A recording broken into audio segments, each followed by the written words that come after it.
All right. Welcome back to our. I guess I got a new screen, so I'm looking at. Welcome back to the Astonishing Swordsmen and Sorcerers of Hyperborea campaign. We are, I guess, out in Crystal Point, which is far reaches of Hyperborea, near the end of the world, and the party is coming seeking the Lost Treasure of Atlantis, and also to send a drop of a package, I guess, or an item to the brother of a shaman who is here on like a retreat. So far, they've traveled around a bit, found a bit of a shipwreck that they may probably not want to go back to, and climbed to the top of Crystal Point, which has pretty sheer cliffs, but they came up the backside and took the sloping path up to the top, where they found near a big lake, an old Hyperborean shrine that seems to have been battered down throughout the years, and sitting atop was a strange statue, which wasn't very friendly when it came to life and attacked the party. So they did, in fact, survive that and destroy the creature, and found a trapdoor leading down into what is probably some dungeon levels inside the island. But because of the seriousness of the combat, they went back to their boat for the evening. So as we start on the seventh day now, I guess the seventh day of the third month of the 11th year, there are gale winds blowing. It's about 60 degrees, so it's a little colder because of the wind. The boat's rocking in the sea. Many of you probably didn't sleep very well, but when the sun rises 8 a.m., you don't have too many hours of daylight if you want to explore the island deeper in. So we'll start at the top, and you guys can tell me a little bit about your characters, and we'll go from there. So, Crystal, tell me about your character. I play Callista Kixelios. She comes from a wealthy merchant family, though she herself has began studying the arcane arts, something that her parents don't quite approve of. But eh, so those kind of cut her off. But it's all good. She can make her own fortune. And right now she's kind of telling the group, in some good news, I was studying last night and I did manage to figure out a new spell that I've been trying to figure out for a long time. Yeah, it'll either transport us great distances instantly, or it'll turn your skin inside out. I'm not really sure, but I'm pretty sure it's the first one, and that is Callista. Excellent. That seems like a worthwhile spell to try. Maybe after a few drinks of that bird wine that you guys had back on the other island. Tony, tell us about your character. Brickhill, the imposing, the Khromarium Celt warlock, is feeling much better after getting restful and patching up her wounds. But she's been keeping an eye on this very large woman that claims to be a cleric that seems to be infatuated with Baal. She's kind of questioning sometimes that maybe if she's really a cleric or not. She's thinking that maybe she's more of a barbarian type that is imposing herself as a cleric. But she listens to Callista talk about studying spells and learning new things, and she crosses her arms and she doesn't say anything to Callista, but she looks over towards Panesta, and then she looks back at herself and thinks to herself, with the disaster she did last time, I don't know if I'm going to trust her much with spells anymore. At least she's going to have to give us more information about it, she mutters under her breath. That's Brighild, the imposing. The imposing. Yeah, the spell went a little off last time, I think, but these things happen with magicians, right, Cluster? Mike, tell us about your character. Yeah, Muda is a Lemurian. He's a small fellow.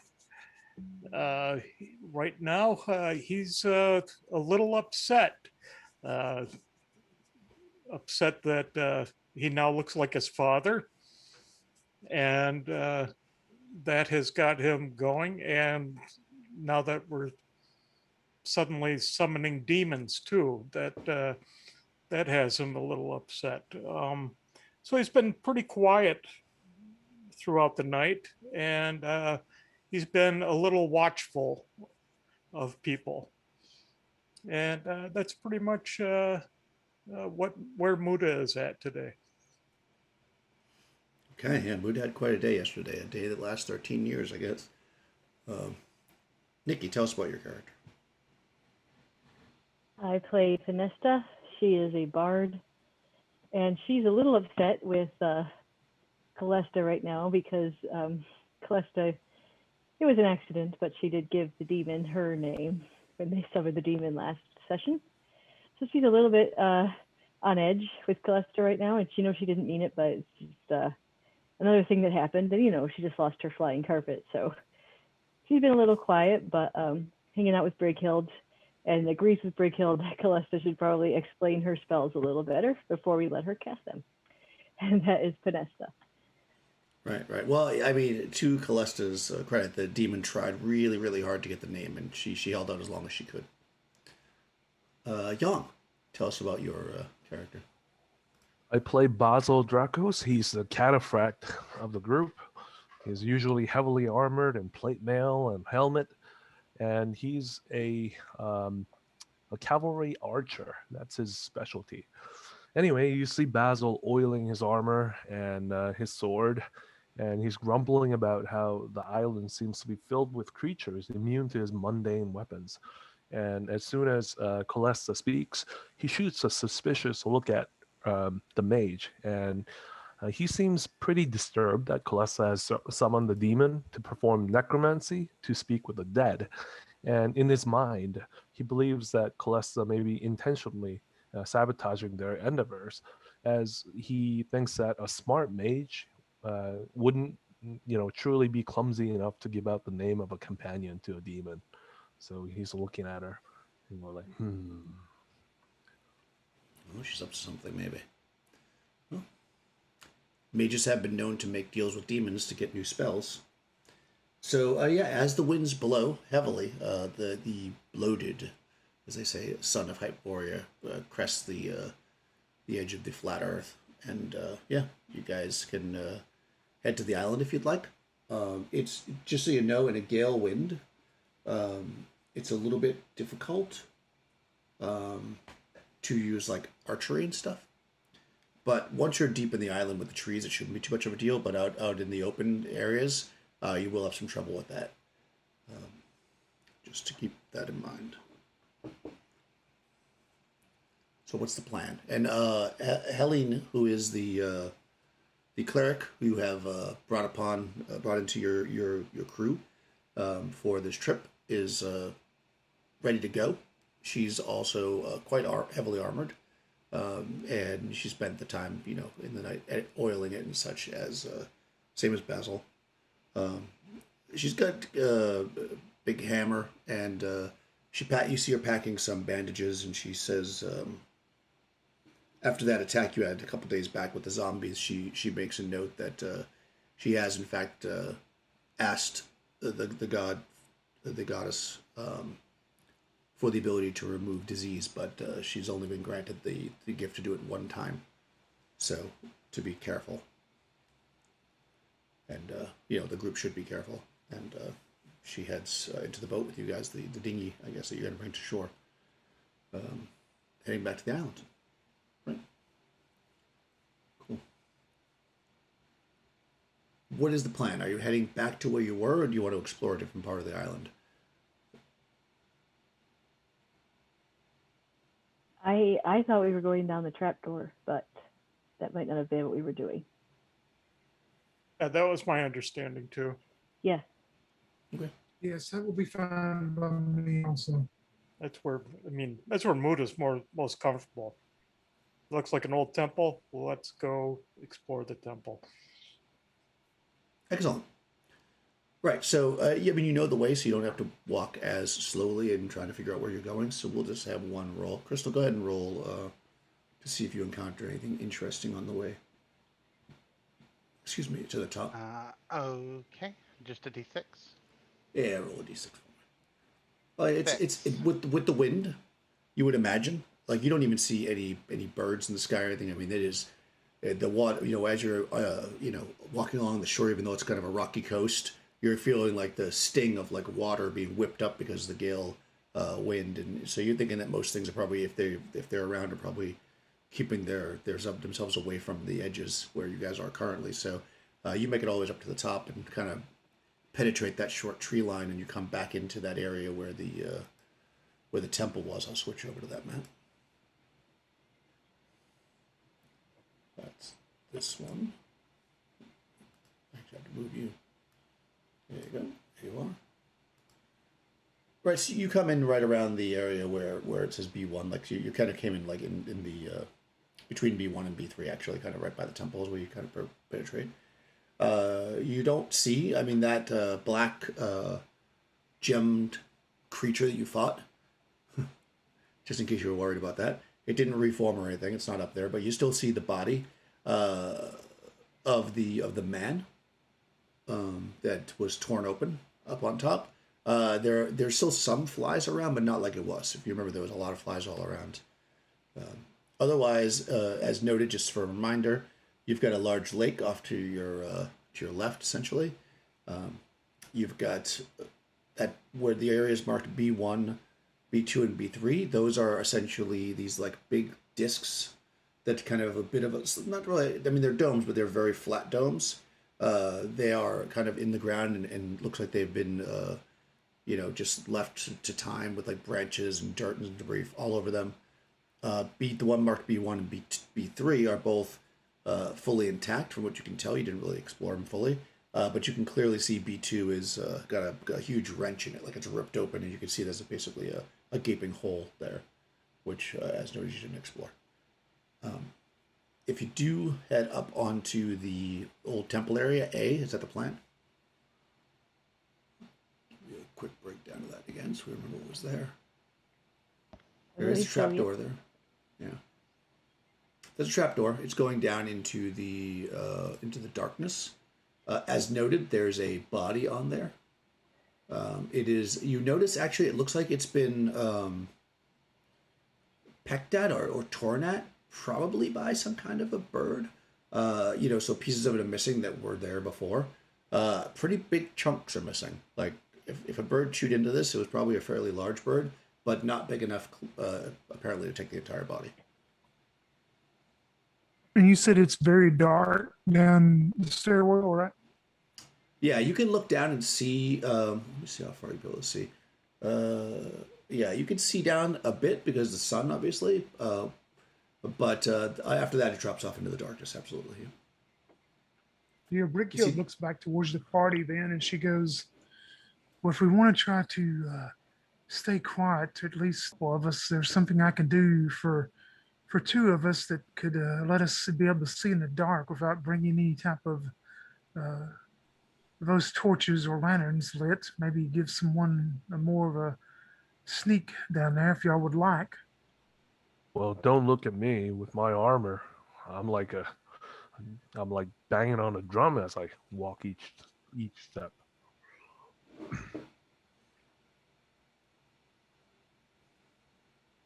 Well, I could sneak with you, Brickhill, or Muda. Well, I noticed Muda's not moving around as well as he usually does. Whatever effect has taken on him. Well, then I'll go with you. I'm getting used to this body. That's all I gotta say. You've noticed that throughout the night, every time Muda got up, he made like a grunting noise.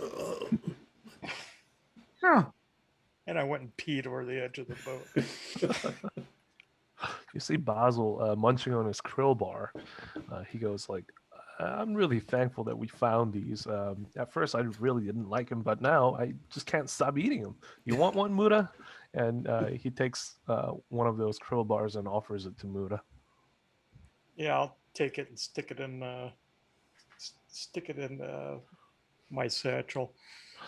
I took a couple extra when we left the ship. Brickhill is going to reach out and grab Panesta by the arm, and Panesta feels the surge go through her for just a moment as maybe her eyes change or whatever. I'm casting infrared vision on myself and her both. Nice. And it'd be good for 8 hours for each of us. Oh, sweet. Okay. Yeah, so at the top is pretty bright, but you can kind of see, as you maybe take a couple steps down to get out of the direct sun, and your eyes, can spy down these stairs. They look like they drop down. They're really well formed stairs. This is a good piece of construction here, and they drop down, ooh, about 80 or so feet. And you can see that at the bottom, I'm not sure how far the infrared vision goes 60 feet. 60. Right? Yeah. So we'll say like you can see they go down, you already walked down a little bit to get out of the sun. So we'll say you walk down your about 20 feet and then you can see down about just to the edge of your vision, you see that there's a door. It looks a little unusual. It's, you're using infrared vision too, but they look like it's a double door, 5 foot, two doors, 5 foot wide each by 10 foot tall. They look like they're probably iron because they look like they've got a little bit of kind of bulk to them. Yeah, but you notice that, I mean, it's hard to tell because the infrared vision, but there seems to be like a little bit of like almost a reflectance of the heat off of them that you wouldn't normally get with metal. So it seems a little bit weird. They don't seem like normal metal doors, but they kind of look like normal metal doors.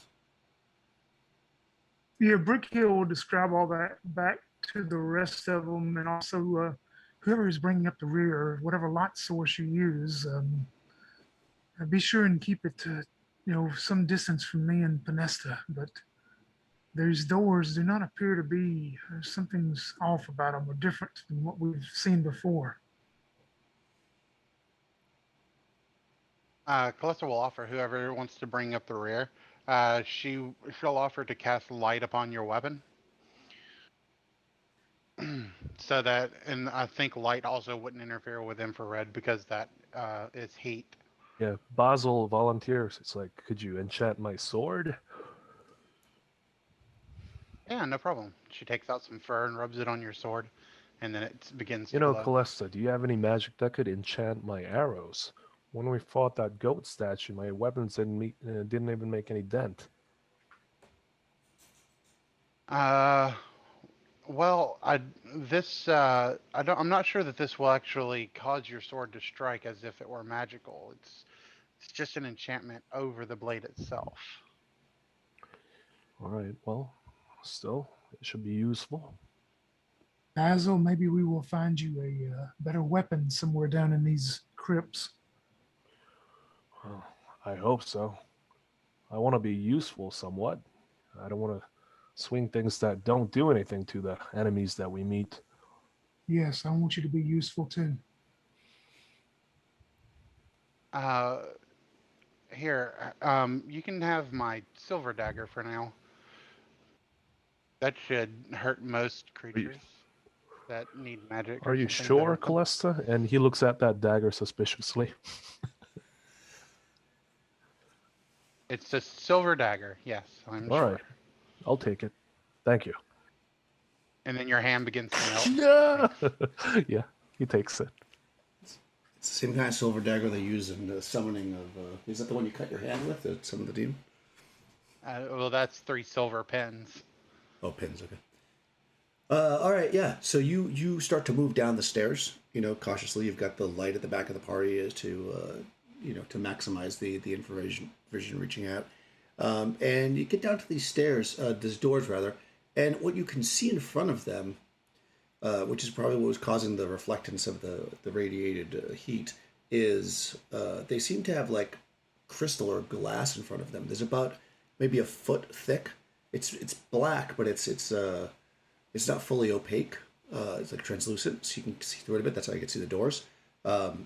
And it seems like there's no seal in it. Like it's almost like it goes from the walls to the ceiling to the stairs with no seam, and there's no like opening to open it. It just looks like it's blocked, and the doors are on the other side. Yeah, Brickhill is going to take the tip of her spear and just kind of reach out and touch that opaque area, see what happens. It basically you kind of touch it. It's pretty solid, so you kind of tap it a couple times. It sounds like you're tapping on like some kind of rock.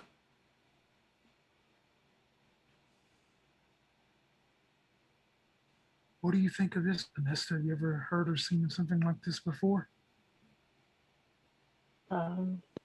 Is it the same crystal that the goat creature was made of?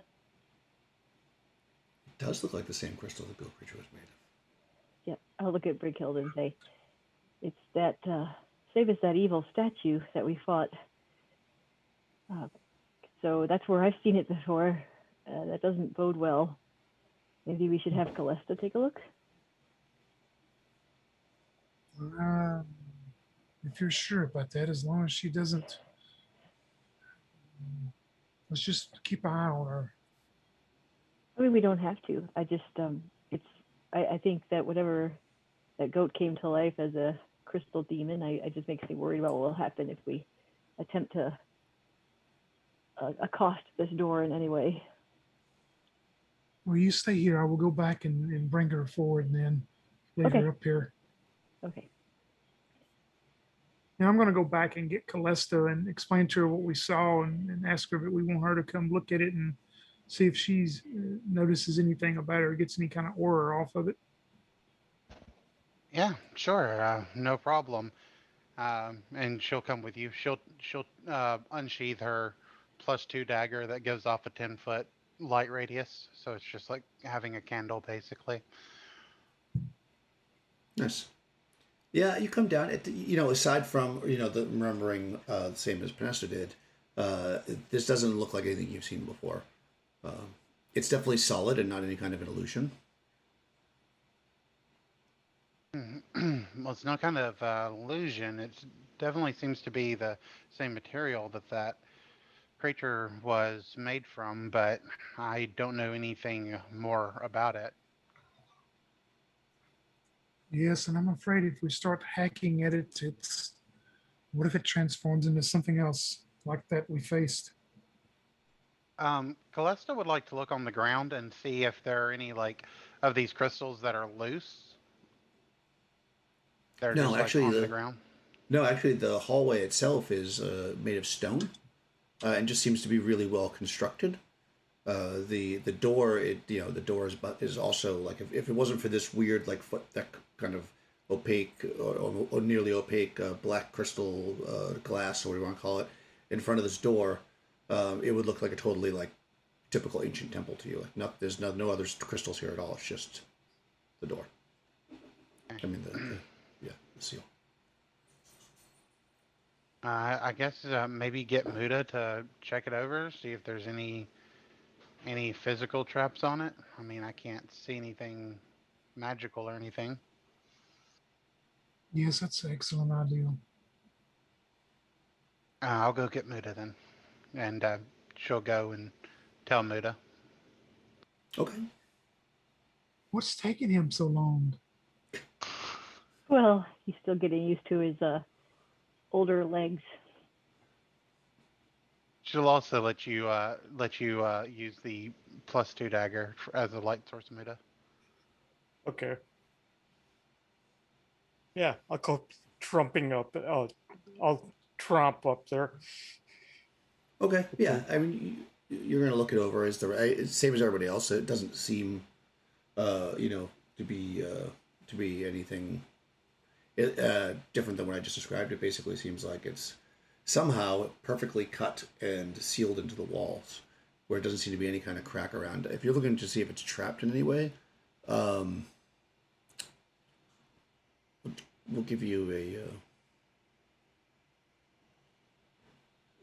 we'll give you 3 and 6. Go ahead and roll a d6. You are an expert in traps in old temples. It's a 1. Yeah, you look it over pretty thoroughly, and if there's a trap on this thing, it's nothing you've ever heard of or ever seen. It looks pretty, except for the fact that it completely seals the corridor and seems out of place. It's pretty mundane as far as its appearance. It doesn't have any kind of switches or electric shocks when you touch it, or any kind of trip wire or anything. It seems pretty safe. Looks like a rock to me.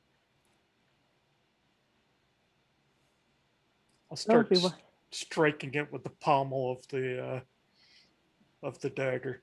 I'll just start tapping, and I'll just whack it. keep whacking it a little harder. see if it chips or. Oh, you're gonna try to break it. Yeah, I'm just gonna Ultimately. Okay. start tapping it, and then it's just I'm gonna just keep hitting it a little bit harder to see what it does. Okay. Trying to decide how this works. Go ahead and roll a d20. +2.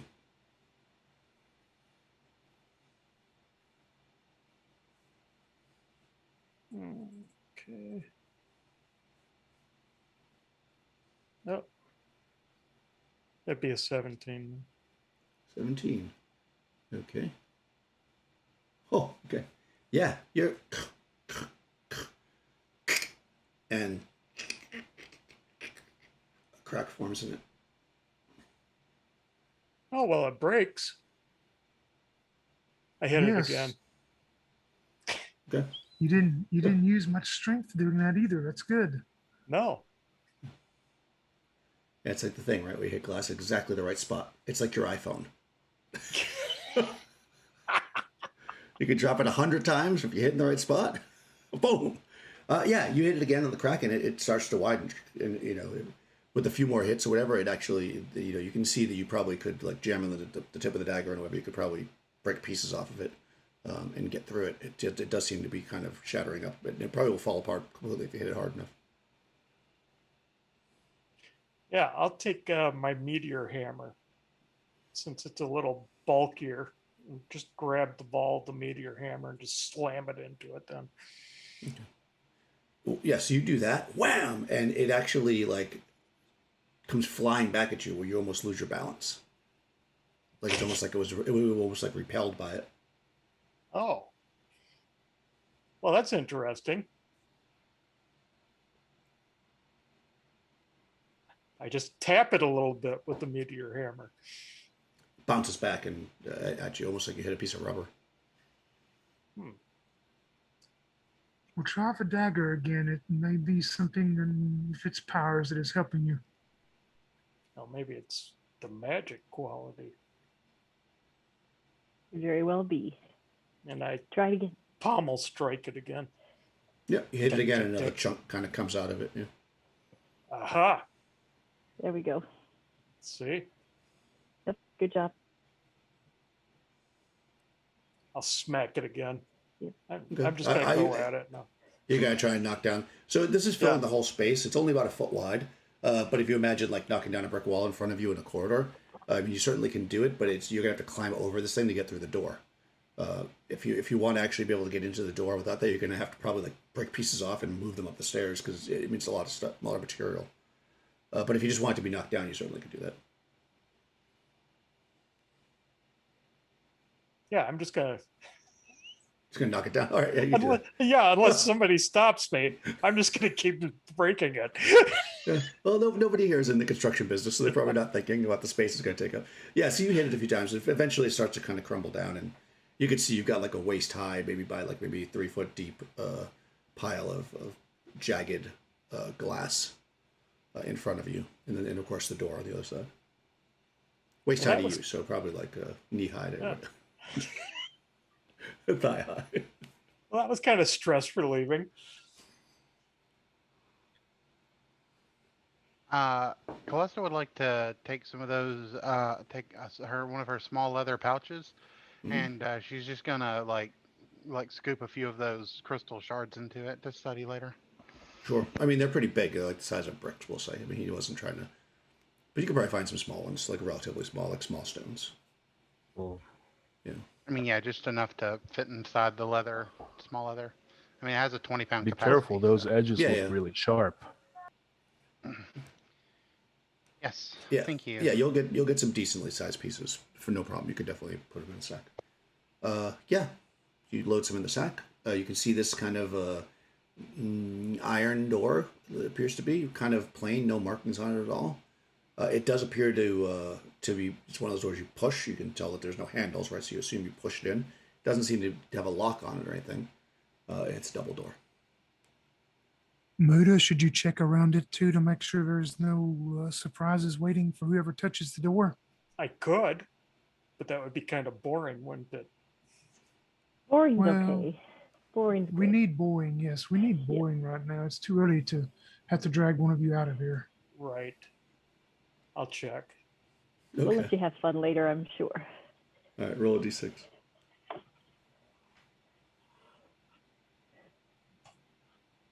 4. Okay. I Yeah, just you know, shove you- the door. yeah, you kind of, the best you can, you kind of crawl over it. Some of the, as Basil pointed up, some of the edges are sharp, so you're probably being careful, kind of climbing on top of this pile, and you kind of look around and see, if there's something close to the bottom, you probably wouldn't be able to see it because of the nature of all the junk in front of you. But you check the middle to the top, you look around the edges. It looks pretty, again, pretty safe. Nothing obviously wrong or trapped. Yes. I push Yeah, it open. Brickiel will step up then and say, "Oh, thank you, Muda. Just stay behind Vanessa and I. We will see what's behind this door." And she'll slowly push it open. Okay. Yeah, you get up there, you're tall, so you can kind of reach forward and you push, and you can immediately feel that the door is barred from the other side. Oh. Well, it seems like it was going to maybe take some strength from a couple of us, maybe.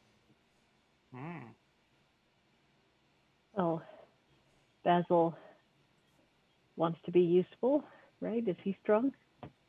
How strong is Well, Basil? I can send him up there with me. I'm not as strong as Bale, but I could give it a try. He walks up there and tries to pry it open. Okay. How Yeah, strong are can you? we both Yeah. work together? Yep. How strong are you guys? You'll have to do it. It's going to be a. Oh God, no, my brain's not working. It's going to be a feat, extraordinary feat of strength. Oh, Yeah. There's going to be. I'll say that. Yeah. I mean, because the rocks in front of it, only two of you can really get to it at this point. You'd have to clear it to get more of you there, but you can try. We just So roll that's. our. No, well, you add together the total, and somebody can roll for it. So. my strength's your- 14. Okay, so you're a fighter type, right? The warlock is a fighter type. Yep. So you get 16. That's 16%. And what's your strength, Basil? 13. So Oh, nice. I'm, Okay, so you I'm the both same. 32%. Yeah. So one of you can roll. You need to get 32% or lower. You can push Go on up for to it. bust Go as far. for it. Okay, I'm Basil, gonna I don't enter feel lucky. 32. Here we go. Oh, No, you did 16, but it wouldn't matter anyways. You push on the door, and it's just you're leaning over a pile of shards. It's just not something you feel you'd be able to open without spending some time digging all these shards out. well, Which will probably Basil, take there must an be hour. some other way in here. I may be able to get one of us in there,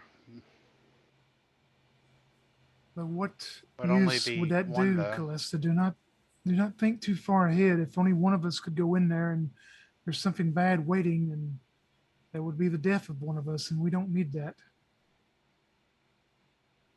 Yeah, sorry. What is this thing made out of?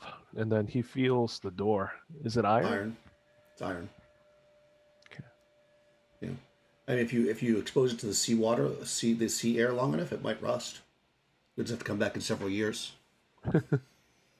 Vanessa, maybe each of us can check the walls with our vision, and there has to be some other way in here, some secret or something, I would think. Yep, I agree. Yeah, I'll start looking around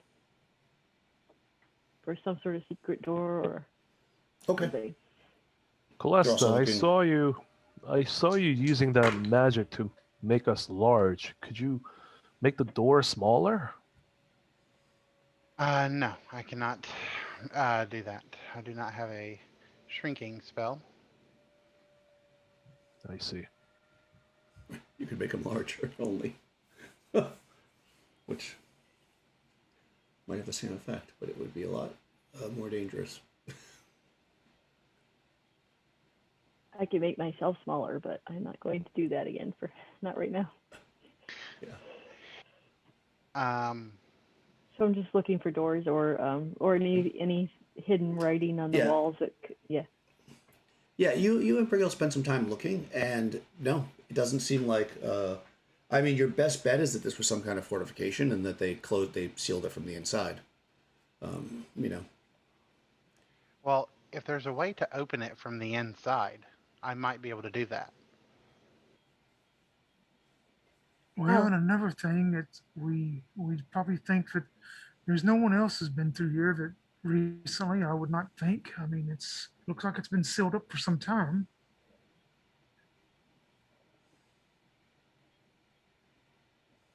The man that we're looking for probably didn't go through here.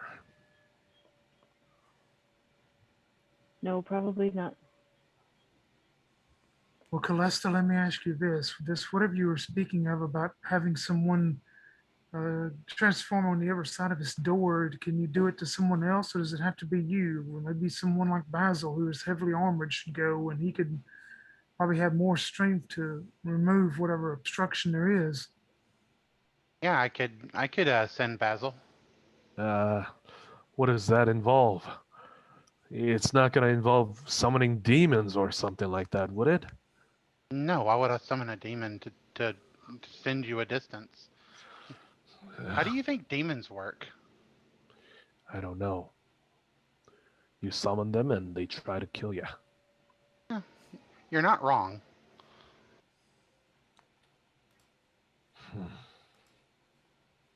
Well, he looks at all the others. If you think it's necessary, I'll go ahead. All right.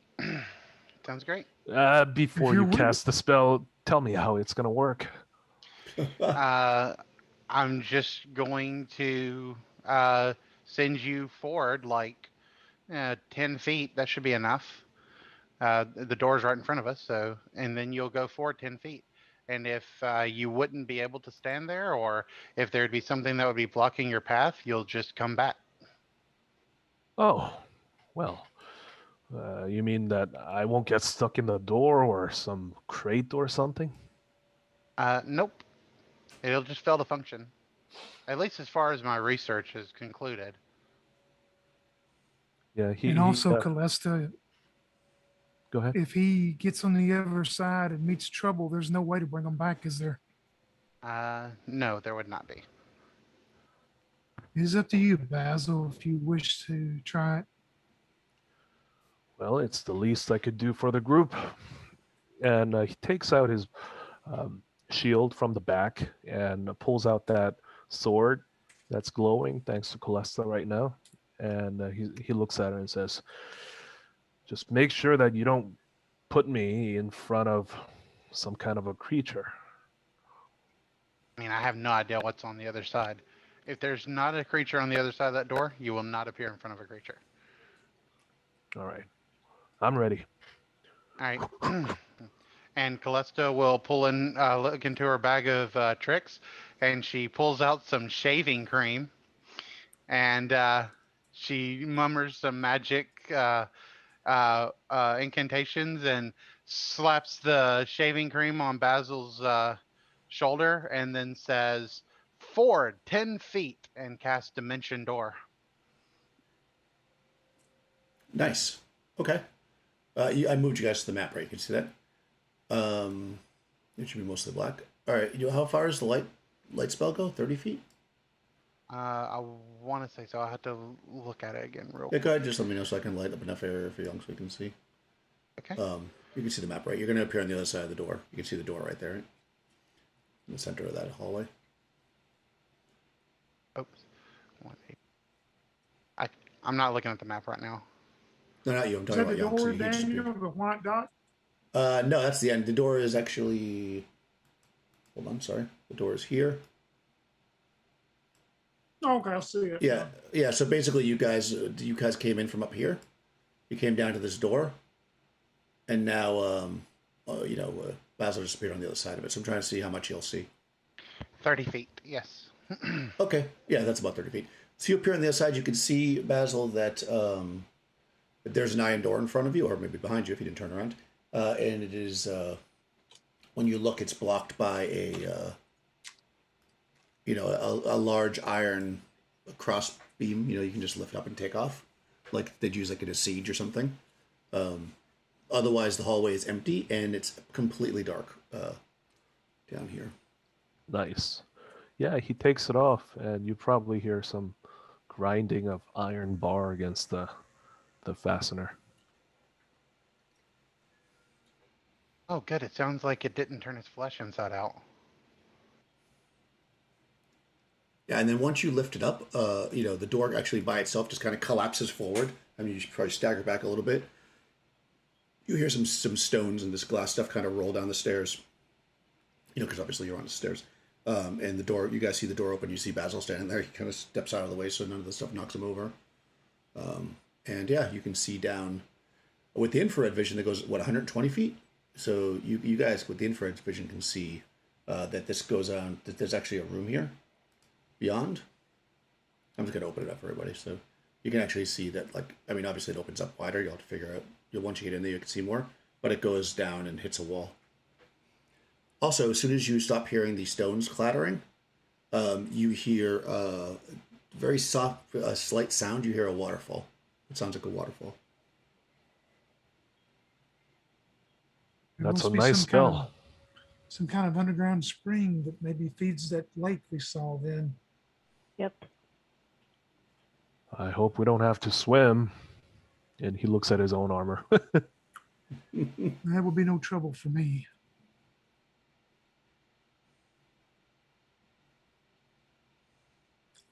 Well, I guess, Vanessa, we will start out again. Thank you, Basil, for doing that. Yes, thank you. It's no trouble. That's why I'm here. I guess me and Vanessa will move forward, man. Yep. Okay. Slowly, carefully. Yeah, you guys start to move towards the bottom of the stairs. And you crest into this room. One of you two roll a d6 to see if you're surprised by the things that heard you guys banging on the door. That is a 6. Okay, you're not surprised. You're alert. So you come down. You kind of as soon as you get to the bottom, you turn your heads each side, and there are two creatures. One is here. The other one here, and they are men. They're wearing what appear. You only see them for a second. You're not surprised, so you have a second to evaluate them. They're basically wearing what appear to be like large expedition backpacks. Like if you were going, if you were going on an expedition for a long time, you'd have those giant backpacks with your stuff. Except these, you see these very soft kind of greenish globes that are glowing inside the kind of floating inside this like a glass globe behind their head, and then the backpack's behind them, and then there's these big tubes that are coming up to the front, and they're holding what appears to be kind of mounted to the stomach, kind of like a crossbow, holding it like this, except it doesn't have any cross member. And you smell, I'll give this to you because you use shotgun grasp all the time. You smell that ozone smell of electricity coming from these men. And you can see that they are probably going to use these devices against you if you do not do something. So let's go. What else is in the room that we can see? Okay. So let's go back to the room description. This is A2.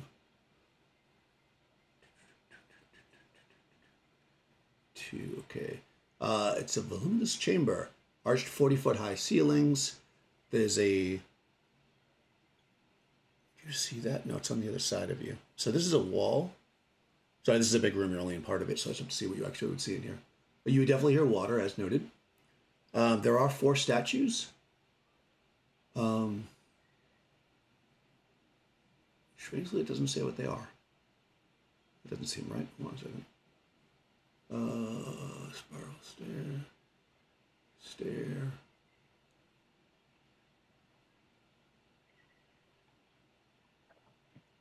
Huh. Yeah. There's 4 statues here, but I'm not sure what they are. I will try to figure that out. Let me just look at this in the general description of the thing. Corridors. Oh, okay, this is important, actually. The entire space, so the walls in here are covered with that black crystal stuff, but they're spiky, like the goat that you fought above. You also feel very like as soon as you stepped into the space, like you kind of fully stepped into this room, you felt the air kind of like chill your bones, even though it's pretty warm, like almost like you stepped out into into the Black Gulf. You feel this like almost like dizziness for a second, and you feel this coldness rush through your body. So there's the doors. It does not say what the statues are. I do not know. Oh. It's very strange. I don't know what the statues are. If I figure it out, I will tell you. But we'll say they're statues, and I don't think that it's relevant. I don't think it should be, anyways. What's going on? Because do you think they'd mention it if they did? Unless it's supposed to be pillars, but usually star means statue. Yeah, didn't you? So I'm going to say, sorry, I'm going to say that there's 4 statues in here of unknown nature. They're probably... Would they be crabmen?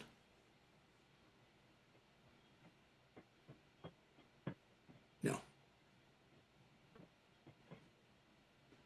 Well, I'm going to say that they're strange creatures that you don't recognize. They're kind of crustacean looking, but they have wings. That's likely what the statues would be of. You have never seen these things before.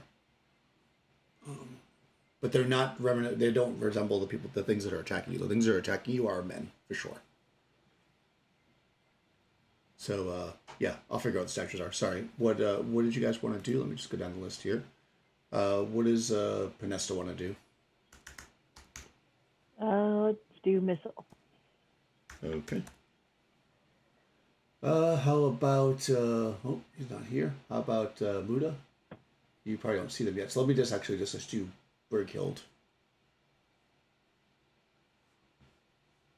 How far are the statues from where me and Panesta are? 20 feet? Ooh, roughly, about 20 probably? feet. Yeah, 30? each square is 10 feet. Yeah, each foot is 10 feet. Yeah, Bricchio is going to move first. She yells at Panesta to take cover behind one of those statues, and maybe when the rest of our party comes in, they can surprise these creatures. And she wants to move to hide behind one of the statues. Oh, are those the statues? Hold on. I'll tell you right now what they are. But they are 4, 5, 6, 7, 8, 9. Yeah, it's gotta be them. They're Hyperboreans. Along the wall stand 10 statues of Hyperboreans with destroyed heads. So they're Hyperboreans. I didn't think because I would assume along the walls means something different than the way that they did. So they're Hyperboreans. You gonna try to get behind the statue? Yeah, I'm gonna try to run for the statue, I guess, on the north side. Okay, so you're gonna try to get cover before these things Exactly. you, basically. Okay, fair enough. Panesta, you're going to do a missile attack, or do you want to move as well first? Yeah, if I hear Bridgehill yell that, I'll resync it and I'll probably try to take cover. Okay. Yeah, I mean you can move and then missile. It's just you would missile the second phase. That's fine. That's what I'll do. Yeah. Okay, so you probably hear Brighill yell that out. What is everybody on the stairs doing? Muda, what would you like to do? I'm prepping my bow then. Okay. How about Basil? Basil is rushing in, and he's going to engage one of them in a melee. Okay, perfect. And Callista? Callista is going to pull out her laser crossbow, and she's going to stay in the back. Okay. Yeah. If they become targets, you can shoot at them. Okay, well, let's do this. Brighild's running. Let's have Tony roll initiative. 2 All for the right. creatures. That is a 5. Nice. All right. Yeah, you're gonna go first. So yeah, movement happens first, which includes the 2 of you running behind the statues to get cover, which will give them a penalty. Yeah, and I'm on- actually going to use that advanced combat running dodge, whose movement is 40 or greater can gain a +2 AC bonus versus enemy missile fire. Because I see that they have some type of probably weapon they're going to shoot range, so I'm going to use that. So I don't get to do anything else Okay. besides move and hide. Okay. And Panesta, you're gonna move and missile, but you'll missile the second phase because you're moving first. Yes. I believe stationary missile, shots fired, or half move, then missile fired, reduce rate of fire. Okay, so perfect. So move, then melee, though, with half move would work. So that means Basil can charge in. You run forward because you see them moving out of the way, and you see these two creatures. They're kind of on either side of you, so you could strike at one if you'd like. Okay. He's gonna attack recklessly, so his AC is adjusted as AC 2 right now. 2 long swords, primary weapon. There we go, and the secondary weapon, second hand. Yes. So he hits AC -5 with one of them, and the other one probably misses with AC 9. Yes. AC -5 does actually hit, but 9 does not. Not even close. He lands 9 damage on that creature. Nice. All right, yeah. You chop into it. It actually, it is a man. I mean, it's basically a human, from what you can tell, that is got a shaved head, and in the light of your sword, they couldn't see it because they were seeing in infrared vision. In the light of your sword, you see that their flesh is painted, you would imagine painted, with a copper paint. So kind of like a dull copper color.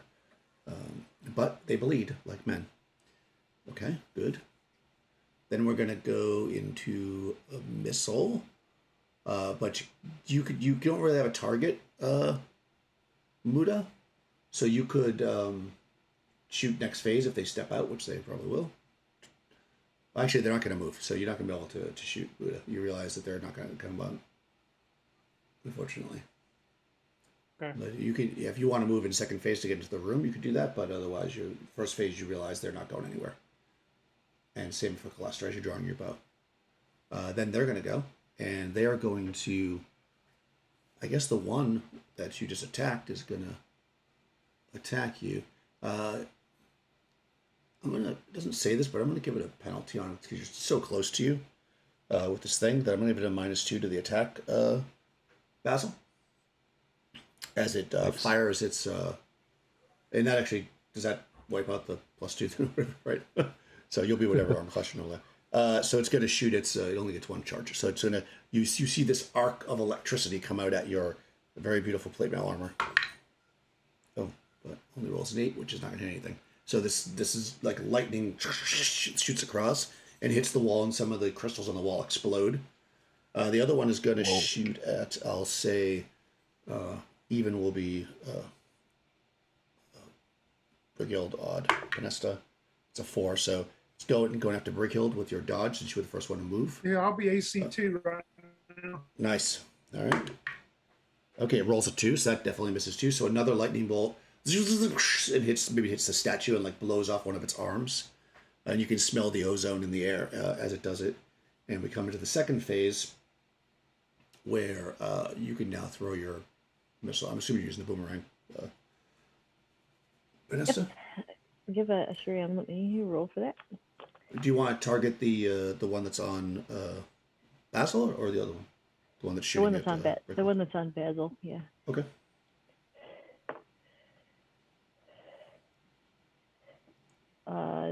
That's not going to hit anything. That's a 7 on the dice. So I'm sure Okay. Well, they're AC 5. Oh, are they? Let me see. Maybe Yeah, AC 5. 7 plus. They're pretty high levels. So. Actually, my +3 it gets me a 10, so that is AC 5 exactly. Ah. Okay. So I have a +3 on my attack mod. So. There you go. All right, I'll do a damage. 5, just 5 points. But 5 points. Okay. Boomerang flies out and smacks him off the side of his copper head. Muda, did you want to move into the room, or are you going to stand by with the bow still? And Calestra as well? I'll move into the room. Okay. Yeah. You move down to the bottom of the stairs. They've kind of stepped forward now, so you're going to be very close to them, but you can move past them, I guess, if you want. If you're going to continue to use the bow. Are you coming into the room, Calestra, or are you going to stay back? They're basically, you see that they're kind of stuck in the corner. They're basically, we don't see that, but obviously they're in the corners, so they're not coming across that doorway. Did you want to move in, or? Calestra will stay back until the others say that it's safe for her to move up. Okay, perfect. All right, so let's go into the next round. Let's go through. We got Panesta. What's your plan? You're behind a statue. Yeah, I'm just gonna keep boomeranging missile. Okay. How about Brighild? You are now in cover. There's one of them that's still 20 foot away from me or so, right? Or more, 20 foot or Oh more. yeah, definitely. Yeah, I'm gonna do spear charge because I can see these Huh. things are trying to range. So I'm gonna do spear charge and try to run and charge into one. Nice. Okay. The one that was shooting at you, as opposed to Yep, the one that's on that'll be Basil. fine. Okay. Perfect. And Muda, you came into the room. You see these two things kind of huddled in the corners. I'm going to fire at one. Nice. So And Basil, you're engaged with one. Yep. Melee. Okay. So let's roll initiative, Tony. Ooh, 4. a 6. Oh, nice. Okay. Nobody's moving, so missile goes first. No, melee goes first. I'm sorry. All right. So Basil will attack twice with his primary hand and once with his offhand. Okay. Still attacking recklessly. So here we go. 1, 2, 3. That first one is a crit. Yeah. Critical success. So roll a d6 for that, because it does hit. 6. -6 armor class. Roll d6. 4. 4. Okay, and you're a fighter type, so Yep. that's double damage. Nice. So 12 points. 12 points. All right. Wow. Okay. And the second one also hits. That actually kills him. Then the second Nice. AC 12. That's probably why you hit AC 12 on the last one, because you chopped into him, and then you just swung in the air, and you were like, "Where did it go?" And he's on the ground. With his like giant laser bazooka is like, but he doesn't shoot anything. Also melee, but with a charge is Brighild. So charge over at your guy. But that one's dead. No, you don't. That's the one on Basil's dead. You're charging the one that was shooting at you. Okay, it's a different one. Yeah. Yeah, she's just gonna charge straight towards this thing and hopefully spear into it. And oh my gosh, a natural 1. Oh no. Oh no. All right, let me Wow, bring up she was the- so looking forward to that. Yeah, spare charge is always sweet. Go ahead, roll a d12 to see what happens on your critical miss. That is an 11. Oh no. All right. Hit ally. Well, the only ally. Well, that's not true. It could be Muda as well, who's also out there. So, well, to be fair, Yang and Mike both roll a d20. The lowest one gets attacked by.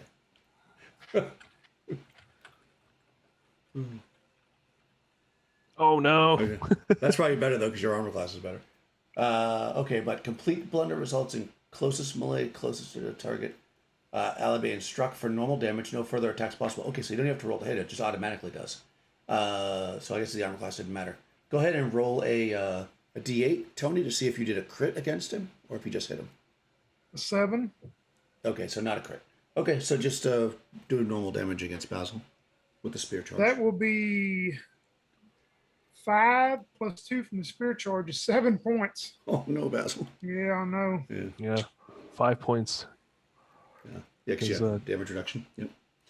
Yep. Yeah, so yeah, you charge and he probably steps back just as he kills his to move out of the way so it can collapse to the ground, and unfortunately you block the charge with your body. He's like, no. I thought I had to watch out for Colesta. What are you doing? You're running right into my path. What? You were supposed to go the other way. I just killed this one. Callista hears her name and shoots the laser crossbow into the room. All right, so we're missile fire. Let's go Panesta with the boomerang. There's one standing still because they're now crashed into each other, your allies. Yep. Okay, so that hits armor class 0. So yep. Nice. Okay. Cool. For just 4 points of damage. Okay. Yeah, I mean, it doesn't do much. Just kind of cracks him in the head, and he looks a little pissed off, but otherwise, not bad. Yep. And Muda. There's one standing that just got whacked by a boomerang. do I have a clear shot on him or Yeah, you got a clear shot. okay? Yeah. Oh my god. Even if you didn't have a clear shot, that's a good shot. I think Yeah. I hit him. Yeah, -7 armor class. That sinks right deeply into him, doing 5 points damage. Okay. And nobody has called your name yet, Callista, so I guess you're staying back out of the way. Yeah, so this guy's going to take a shot. Wow. Okay, he just got nailed by two people who are shooting missiles at him, which is who's going to go after. So I'll do the same thing again. Mike and Nikki, roll d20s, and the lowest one will get attacked. Okay, I'll roll it here. Oh, okay. Vanessa, you're undercover, so I'm giving you +4 to your AC, or -40 his attack, is what I'm going to do. Oh, no, you rolled a 3 then. That does not hit you. Once again, the statue just... I'm going to say that statue is... Because he's hit it twice now. So that statue is now destroyed. So if you want to remain undercover, you'll have to move next round. But yeah, the Hyperborean statue collapses. And that is the end of that round. There's one standing. He seems to be kind of with his back into the corner, and he's, with his bazooka, trying to... listen, I've been streaming for a long time with the camera over here, so I'm going to do this. All right, so yeah, the one more guy. Panesta, what would you like to do? More missile. Okay, how about Brinkhild? Yeah, she's going to move in melee. You okay? Okay. Muda? Missile. Nice. And Basil? Basil's gonna get dragged into melee because the tip of Brighill's spear is still stuck to his armor. Nice. Okay, and finally Callista. Callista's like holding her crossbow, probably finger on the trigger as you're not supposed to do, and she's just like, "Is everything okay in there?" You know what? You're looking down across the combat and not involved in it. So go ahead and roll a d6. Give you a 1 in 6 chance. All right. Because it's pretty... 2. You don't... near over here, at the northern end, like you can see there's a hallway that's breaking off that you can't quite get into. This over here. You see what appears to be like kind of like a shadow move, like just at the edge of the light. But you don't see what it was. Callista's gonna grab her electric torch. Okay. Yeah, that's cool. So you pull that, you get that out, and let's roll initiative. Tony. 2. 4. Nice. Okay, Malay. Let's go Brinkhild. Yep, she's going to look at Basil and go, "We've got to finish this other one. Come on." And she takes off towards it. And oh my gosh, I rolled a 2 that time. So she's combotal about something. She's just not got it together right now. It's Basil's glowing sword. It's throwing you off. Basil. Basil goes, "Take it easy." Ouch. Yeah. And he attacks Yeah, go ahead. Actually, you get 2 attacks this time, Tony. Right? That's right. Last time. That's a little bit better. 19 on the die, so I know that's going to hit, and that will be 7 damage. Nice. Okay. All right. Sorry, go ahead. Yeah, and Basil attacks once with his primary weapon, recklessly, and another time with his offhand. Oh man, you hit both times, but both times for minimal damage. But still, okay, damage is damage, right? Yep. Yeah, it's still up. As we go into missile attacks, Vanessa. Okay. Let me roll. 10, 3, 13. Yep, armor class 2. So 5 points. 5 more points on that guy. Oh, nice. Okay. How about Muda?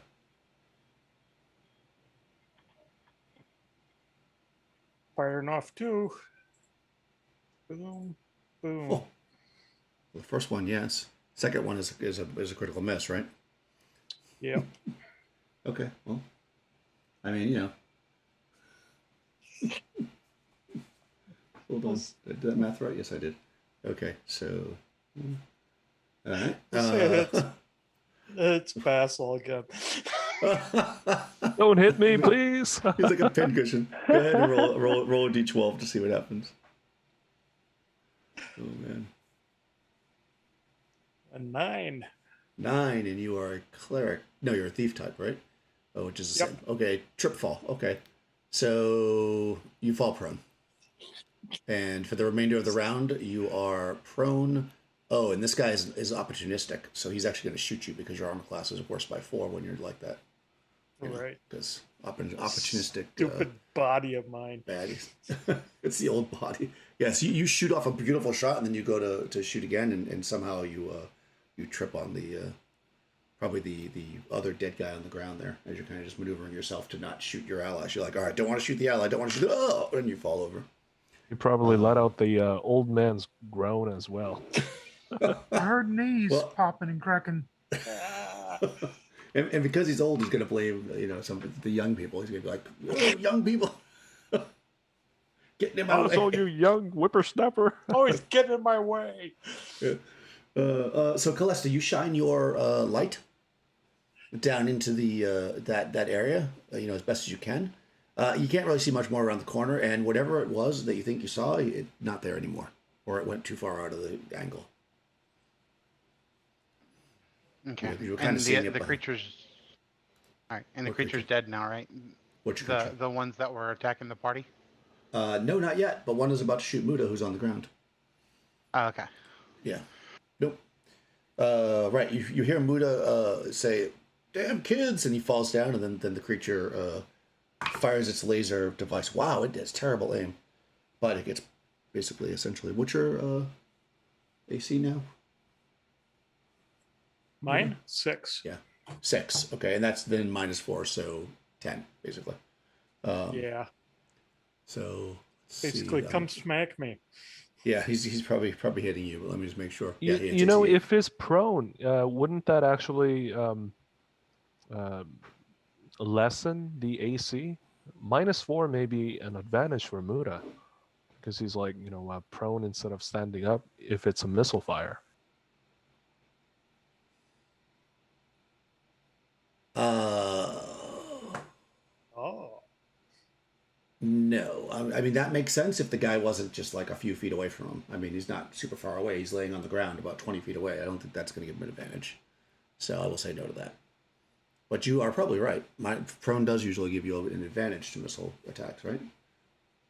Let me just look how it normally works. Defender is prone, AC modifier -4.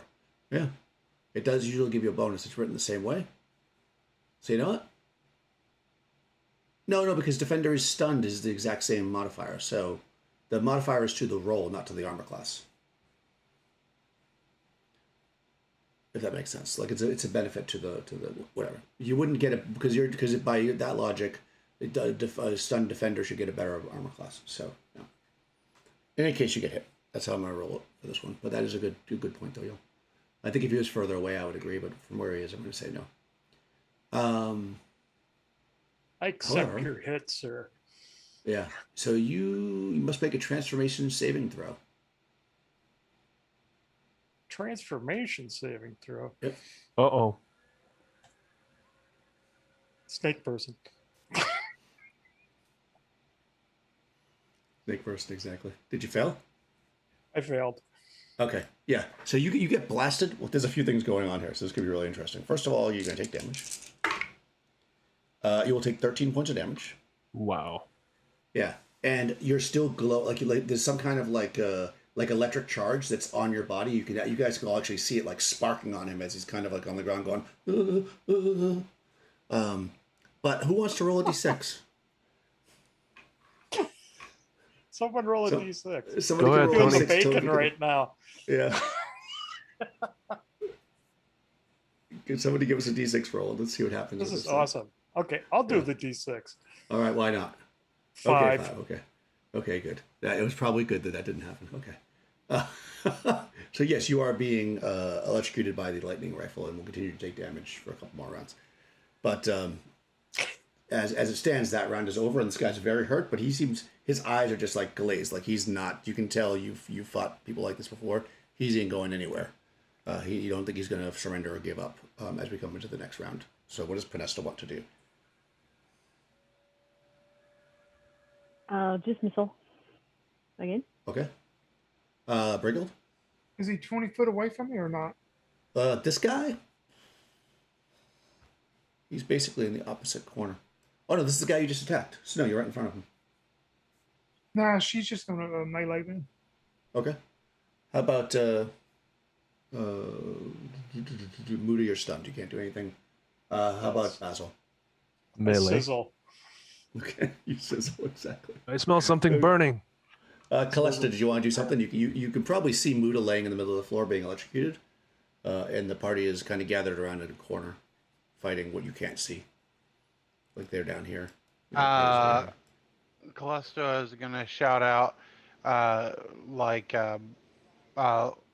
be careful! I think I saw something behind you.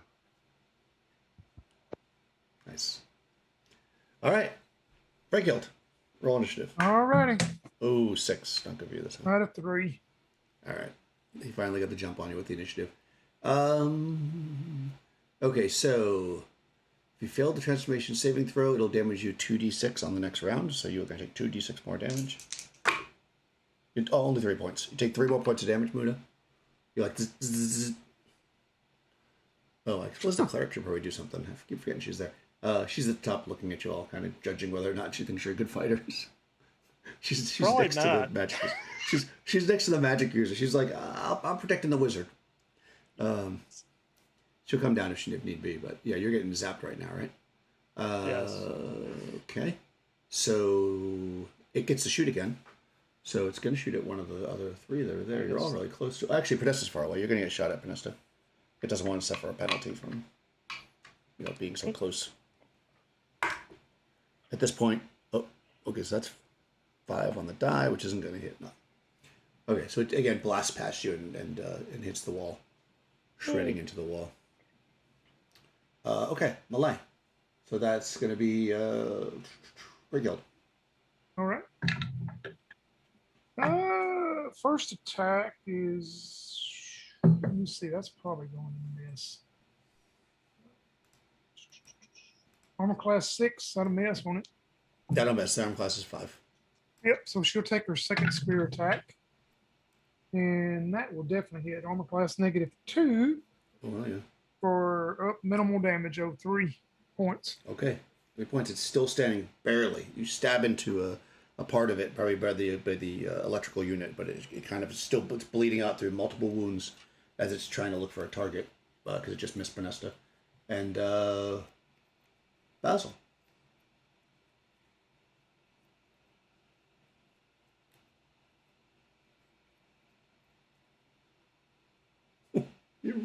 Nice. Okay. Well, you kill it with the first one. Unfortunately, the second one, which was a critical miss. Wow, you guys are getting a lot of crit misses. Go ahead and roll me a d12 there, Basil. He gets his revenge on Brighild. Yep. 2.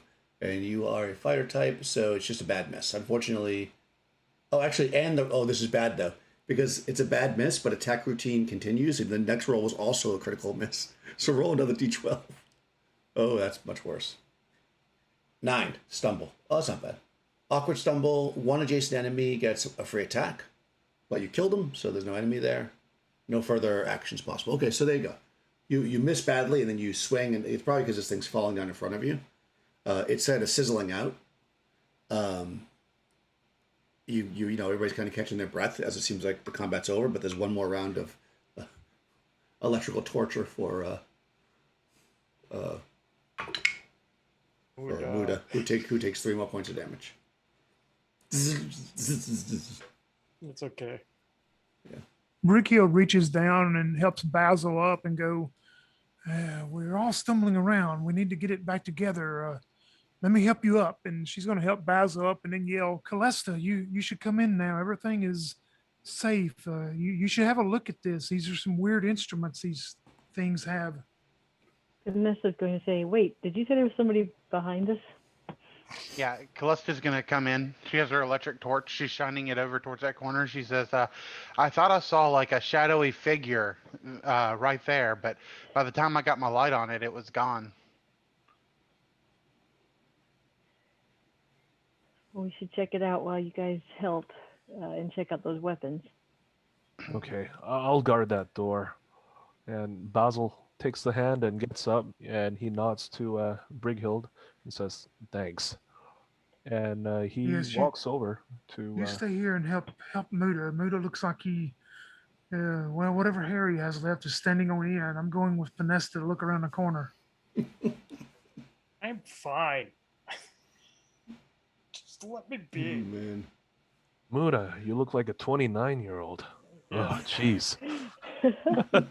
So old. Yeah. Helene kind of walks down the stairs and she looks at Muda and she's like, you probably just need to drink a little water. You'll be fine. Yes, that's what I need. Water. Yeah. And someone give me a hand to help up. Yeah, she reaches down and helps you up. Thank Basil you. takes out a krill bar and offers it to Muda. I'll take it.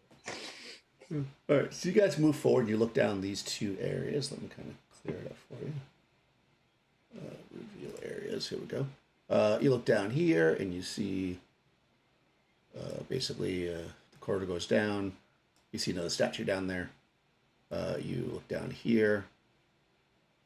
You basically see the same thing. Statue, and it seems like it goes off. As soon as you get closer to these areas, though, guys, you to the hallways that you're looking down, you can definitely hear the water much louder. Yeah, Rikio is going to, while they're at the corner there, we've just heard Finesta, she's going to low whisper to Finesta and go, "Did you hear the way Callista put that? It was some shadowy figure. We need to be careful, because what if it's that demon come back looking for her or you?" Yes, you're right. You're most likely to be looking for me. So, we'll be careful. Keep your eyes, your infrared eyes open. Well, after the rest of them, I guess, get their senses back, and I guess we'll go up north to whichever, she said that's the way the shadowy figure was. I guess we'll go there and check it out after the rest of them come up here. You want to go up to that corner and see what's down that hallway to the, this would be the west? Yes, since we're already here, yes. Okay, let's do that. Okay, you guys start moving that way. How hard are you, Muda? Like, are you pretty like very hurt? I think you are, right? Yeah, Yeah. I'm down 60%. Yeah. So you definitely look. Yeah. So Helene looks at you and she says, "You find yourself in these predicaments a lot, don't you?" Yeah. Well, he's a brave man to take it for the group. And Basil walks up to one of these contraptions and picks it up. And he looks at it, observes it for a little while, and says, "It looks like a crossbow, but I don't see the bow part."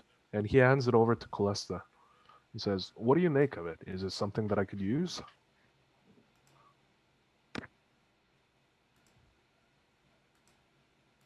You want to take a peek at it, Callista?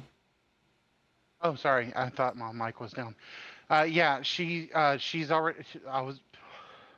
She's looking at them, and she'll compare them to the crossbow that she has to see if it's the same kind or not. Okay. Yeah. Good. I like that. 2 8. Okay, so Helene's gonna touch Muda and heal 9 hit points.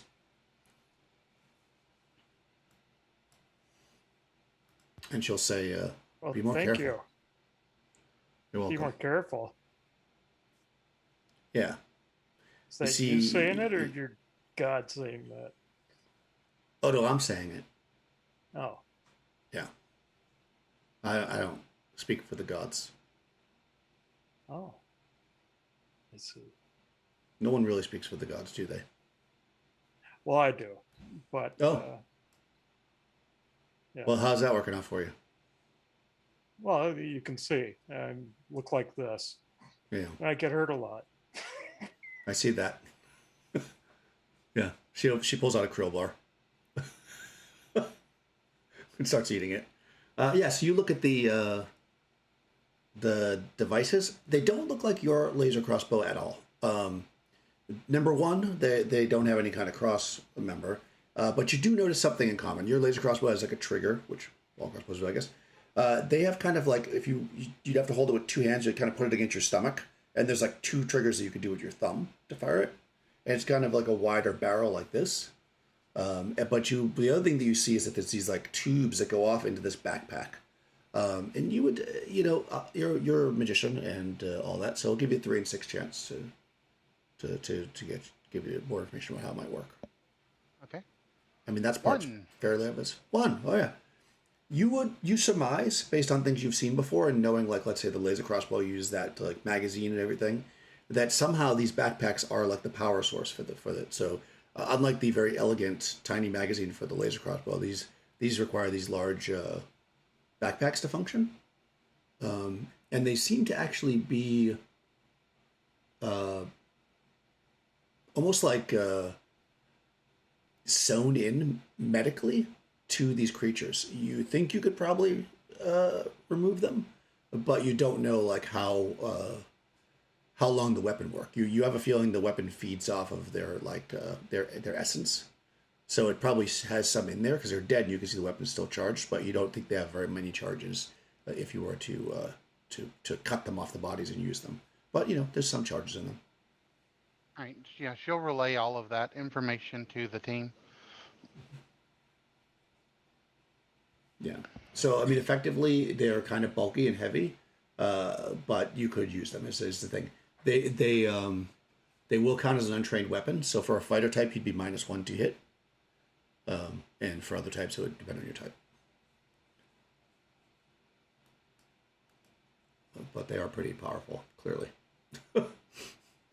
All right, so while you think about that for a second, up on the other room, you kind of look down with your infrared vision, and you can see that this seems to come here and kind of break off into a corridor to the north, and this looks like it opens up into a room. You see another statue. You can kind of see, because you're looking through the end of the corridor, so you can kind of see that kind of thing. We don't Are see there any any of those? kind of. Oh, I'm sorry. Go ahead. I was just going to ask about. We don't see any weird shadows or anything like that. No, and in fact, you hear the water louder as well. Okay. Are the walls? Do they have any of those like those black crystal shards growing around Yep. these walls? Or They do. Yep. Every room now that you've been in since you crossed that kind of threshold into this first room, the hallway that you were just in, the first room you fought in, and then this hallway coming into this room, they're all covered. So basically, this entire place is that you've seen so far and is covered in these black crystal shards. Okay. do you want me to wait here, Panesta, and you go and bring the others up here, and we'll decide which way to go from here? Yep, I will go back and get them. And I will start to head back. Go ahead and roll a d6 there, Brighild. 6. 6. Okay. You're concentrating, on listening and watching because it's not super loud, but there's clearly you're in a cavern and there's water, so it's kind of echoey. So you hear Panesta's footsteps fade away, and then it's just this kind of constant like whoosh of water, but nothing seems nothing seems to be problematic at this moment. Panesta, you come back into the room. You see they are over the bodies of the dead creatures, examining their weapons. Okay. I'll walk up and I'll say, Brighild and I have gone north, and it looks like this place goes in deeper, as they often do. Are you guys ready to go? Are you Hold on a feeling moody? second. And you see Basil, pulling out that backpack out of the dead body, and he hefts it over and wears it himself. Ugh. And you see him pretty much encumbered, but he wants to put that thing on. Okay. Okay. Okay, so there are, it takes 2 hands, obviously, to use it. Swivels on the hip, as I described. And you in a second you figure out basically how to shoot it. It's not hard to figure out how to shoot it. It's just a matter of getting used to it. So you're gonna be -1 for a little bit as you use it until you use it a few times on your 2 hit. But otherwise it'll be treated like a regular missile weapon. And don't worry about the range because it's much further than anything in the space will be. And there's no range modifiers. It's always just straight up. Hold on, that's all right. Okay. yeah, so you put it on. Anybody else want to take one?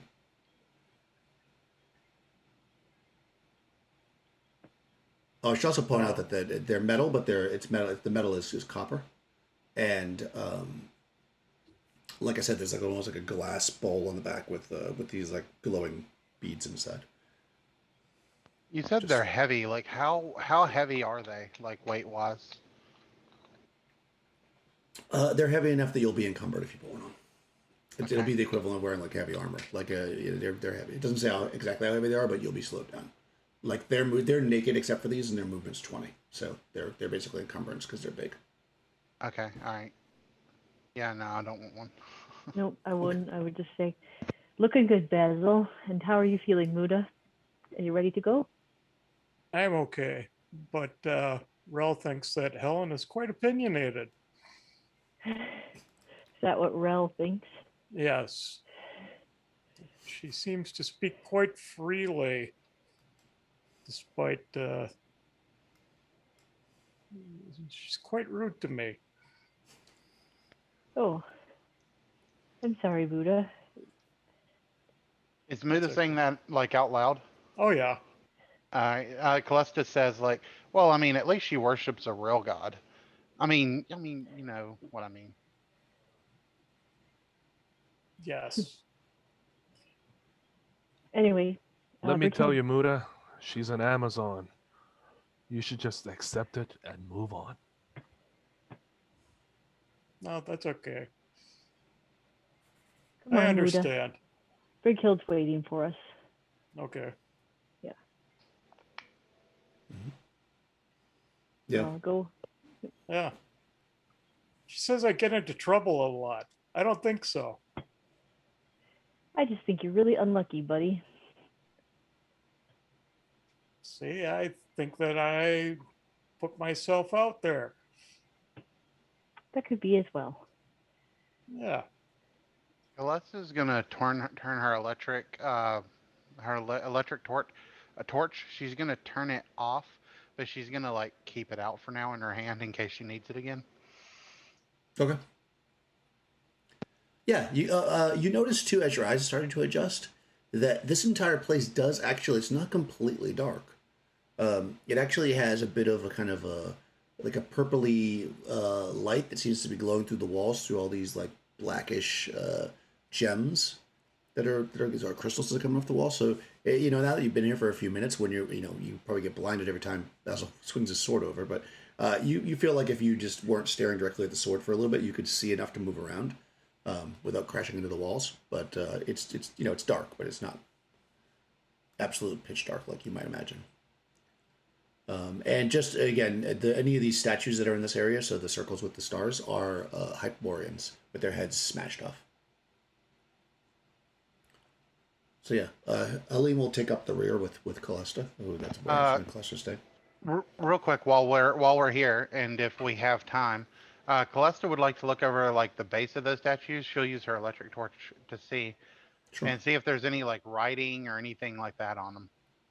Sure. Roll a d6. Okay. 3. Okay. Yeah, I mean, you're looking at them. They do not seem to have writing. In fact, they're probably pretty generic, you would imagine. The kind of statues that like you put in like a typical hall where they were just kind of like the ideal figure. They're basically nudes, but they're Hyperborean, so they're all skinny and tall. Okay. So they don't seem to be individually named. No. All right, sounds good. Also, she's gonna get her dagger back from Muda. Yeah, he'll give it back. No problem. You touch it, it's got a little static electricity on it. All right, yeah. So I assume you're going back to where Brighild was. Okay. Yeah, you all get back up to that corner, Brighild. Nothing's changed. You can still hear that. You start hearing from behind you the stomping of feet. Of a couple people clad in plate mail, one of which has a giant lightning backpack. Yeah, I'll walk up to Brighild and I'll say, be careful, Basil picked up one of those lightning things, so you might want to kind of not fight near him, Yes, he's been tripping up today, much like I have, and Muda also. So yeah, if he starts to use it, we may all want to step away. But I told him he'd find him a weapon here. Yes, you did. You Very did. prescient of you. Do you think we should continue north into this room or follow the hallway down? The room with the statue? Yeah, you're currently right Yes. here. Oop, oh, well, I can't draw. Just so, yeah, right, exactly. That's right. Yeah. Yeah. Yep, thanks. So I guess we go down the hallway. Yes, And we'll, let's- I'll, yes, Let's- we'll go down the hallway like you say, and it appears it veers back to the north. We'll watch that corner though. We'll go first. Yeah. And that statue is just another Hyperborean, right?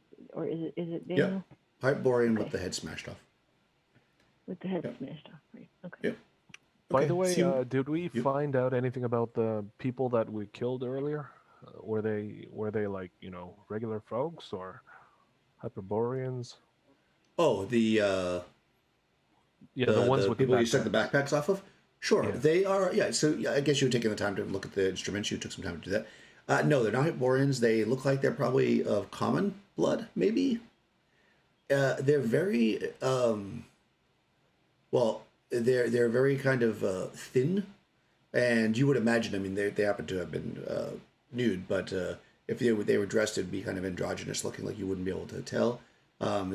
They've got kind of coppery skin, which at first you thought maybe was like painted on there, but seeing them up front with wounds, you see their skin actually is copper. It's like their eyes are kind of sunk in and a little bit strange, and they are red, like totally red, no pupils, just red eyes. They have black hair, and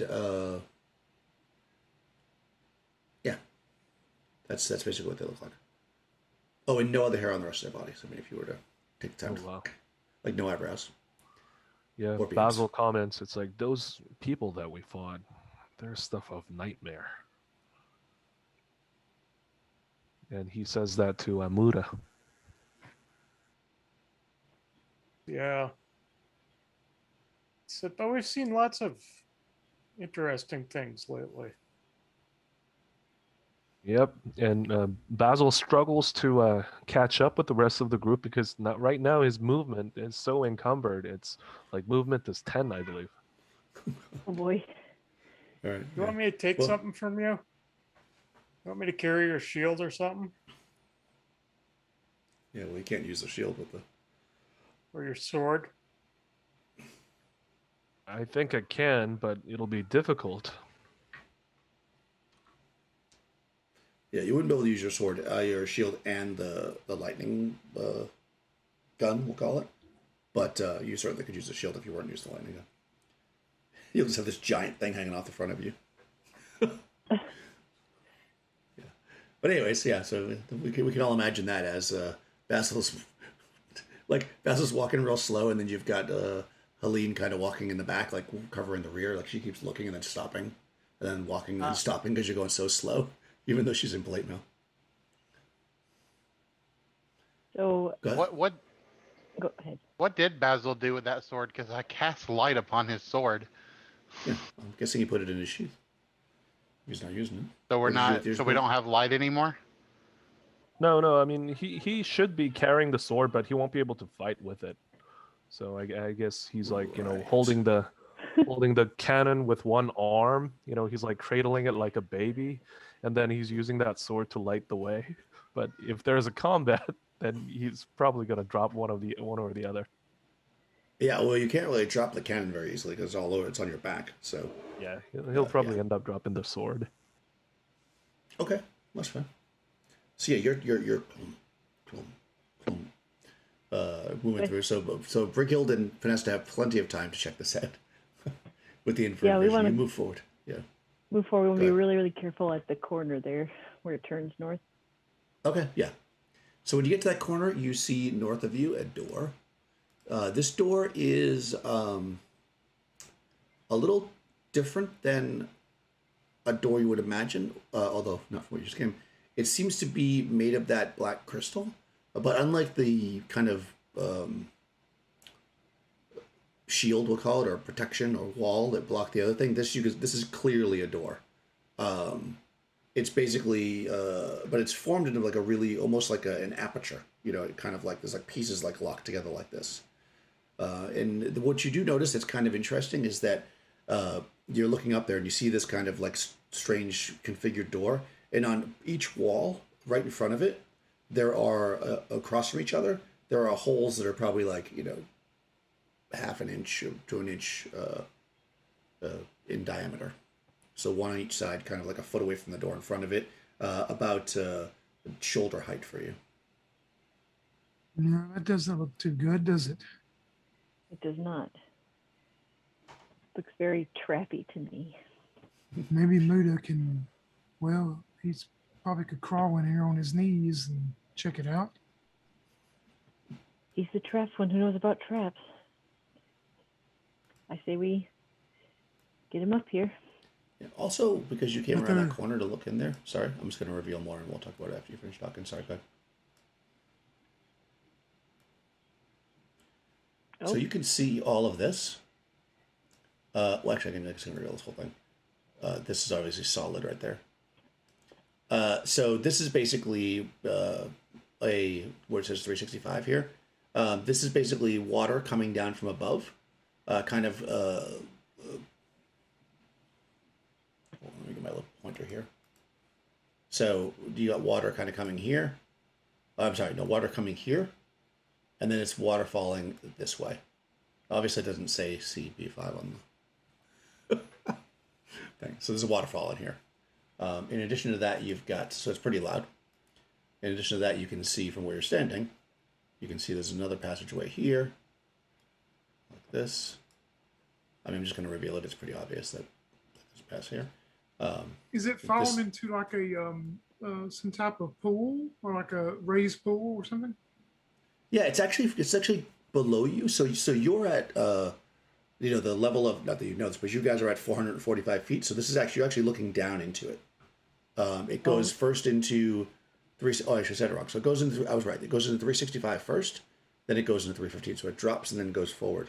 Let me read the description. That might be the easiest way to see it. But yeah, it's below you. It's pouring out of the wall, and then B5, B5, B5. Let me just read it to you. Sometimes that's easier. A whole lot of water. And of course it's loud. Okay, nope, that's not correct. So maybe I gotta read A2. B5 tells you what's down at the bottom of it, which you can't see from where you're at. A2. Okay. This floor in this chamber, 45 feet high. It features a balcony overlooking B5, which I'll describe in a second if you want to look down there. 80 feet below the waterfall can be heard, where it cascades into a pool another 50 feet down. Okay, so the waterfall starts below you, so you don't see water until you walk up to it. So you've got water at 365, and then it cascades down to 315, basically. And there is a pool down there, yes. So to reach the water, it would be we'd have to go quite a ways. Like if we wanted to lower something down to it. That is correct. You would have to go 80 feet or 70 feet, I guess. So, yeah, 80 feet. 80 feet to the water. And then also, there's a spiral staircase right here. Okay, so this door, as I mentioned, is like that. You can see there's a door down here at the bottom as well, like to the south. You see these statues are all Hyperboreans with the heads smashed off. And yeah, you can see all that with your infrared vision. And if you would just walk up to this ledge and look down. So yeah, so imagine you're looking over a balcony and then you see below you a waterfall that then goes down into B5, which is actually close enough that you can see. So let me read B5 for you, just to get the whole picture together, because this room connects different areas. So, okay. Grotto contains a long pool of clear water. An archway to the east shows cracked copper coils. So you would see that down there. And 80 feet above, you can see the balcony. So that's basically it. So yeah, basically that's it. There's a waterfall here, pouring down into a pool. And if you were to look into, you see copper coils down there. This is very interesting. Maybe that stairwell will lead down to a lower deck that we can get to the pool level, Vanessa. Yeah, that was my thought as well. Brig, do you Well, want I to go guess we down? should check this door first, though. Don't you think we should check this door or have Muda check it? Oh yeah, I'm nervous about those holes. Let's do it. We'll call it Muda. Buddha. You want me? Okay. What do you want? Well, you don't need to walk in there. There's two holes coming from the wall. That's probably some type of dart trap or arrow trap or something. So I would go low and crawl in low to check this door. Okay. I see. Now, and then he starts speaking very loud. Now, some people would consider this reckless and that you would find yourself getting injured a lot by doing dangerous things to help out the rest of the party. Right, Helena? And he'll go forward. It's Helene, Muda. Yeah. She's not going to be long. Her and Bale are going to get sick of each other at some point. Ooh. He'll go forward. Where is Bale anyway? See, he's already sick of her. She smiles and says, "We'll see if he'll tell you."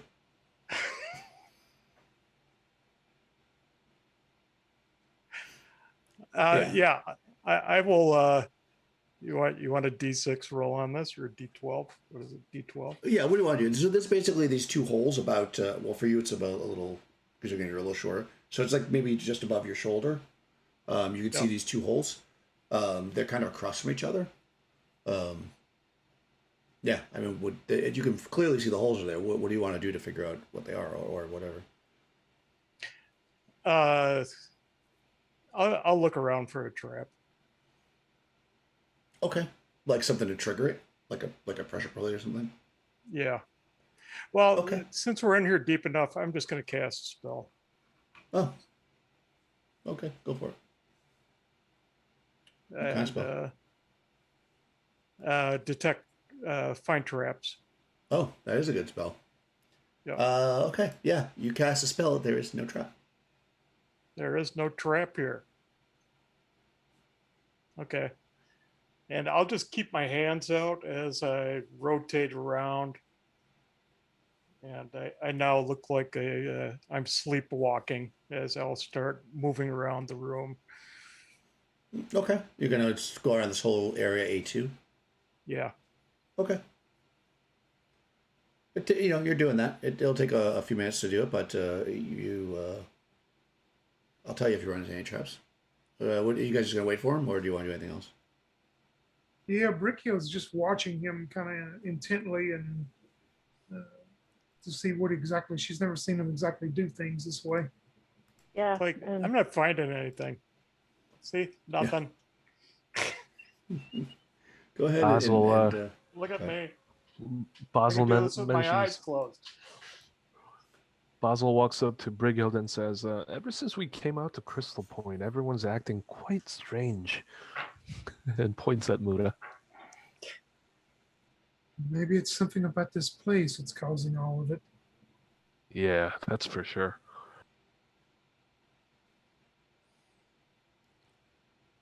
I'm sorry. You had something to say? Vanessa? Oh no, go ahead. Oh, okay. Roll a d6. Okay. Somebody had to do it, so might as well be you. 3. 3. Nice. Yeah, you make laps around the entire room, Muda. Does not seem to be any traps that you can detect via your magic.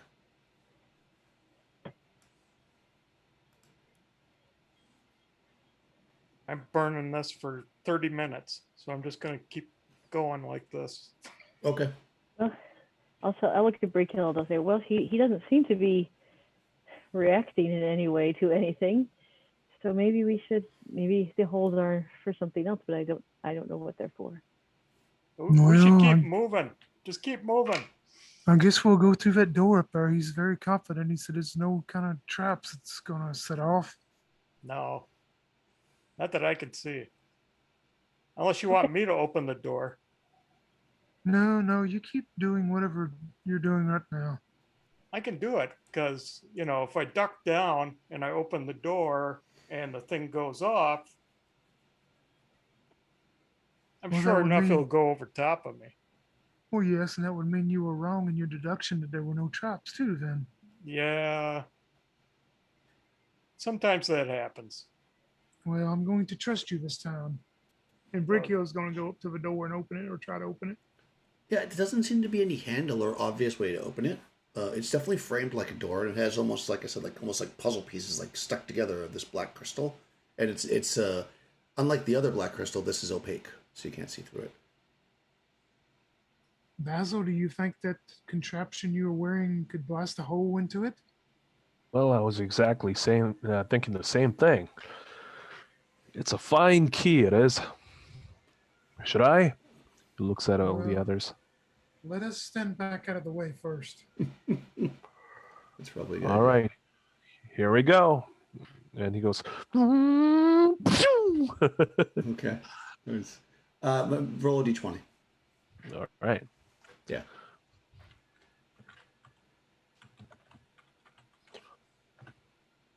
Four. Oh, okay. Yeah, you hit this thing, and the lightning hits it, and it kind of,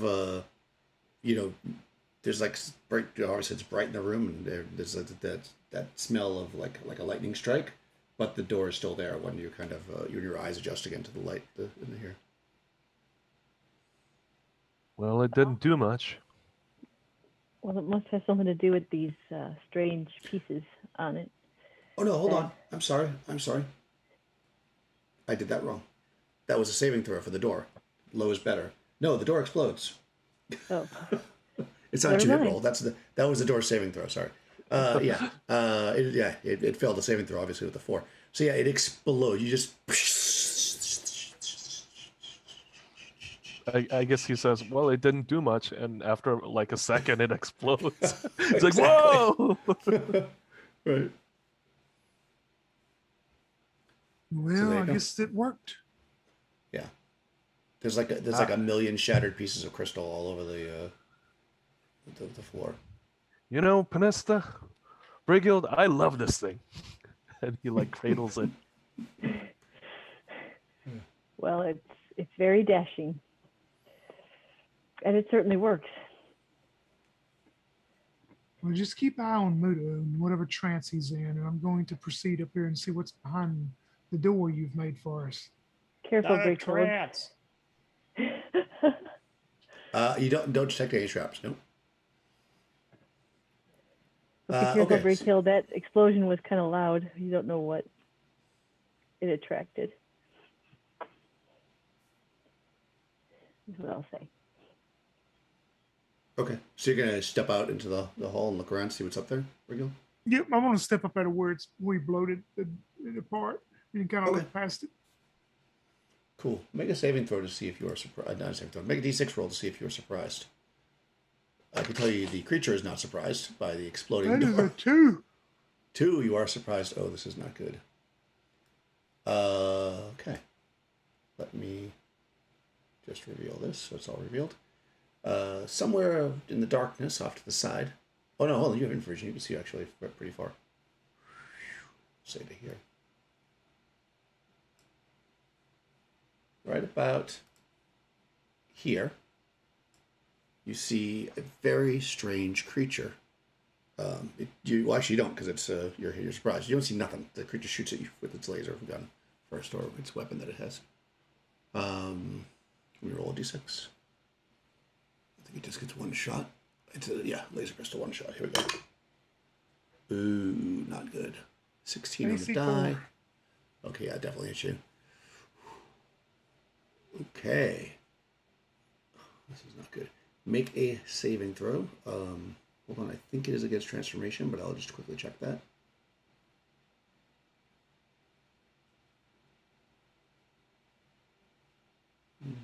Where's that page?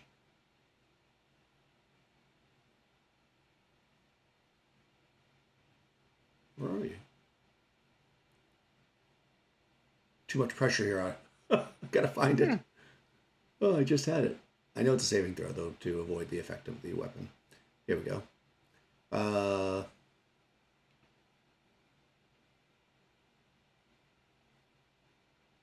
of course, I found one that doesn't have that weapon.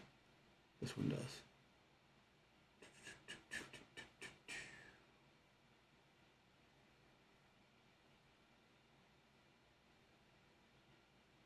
There we go, laser pistol.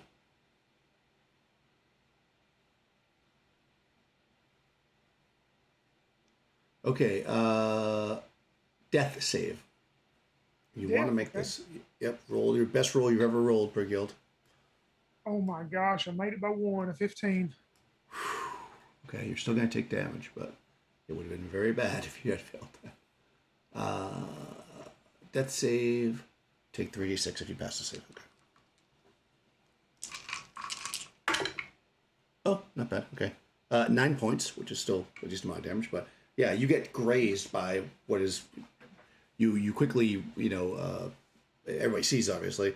It looks similar to the laser crossbow, but it's a sickly green color, and it actually. Oh, you know what? Make another d20 roll, John.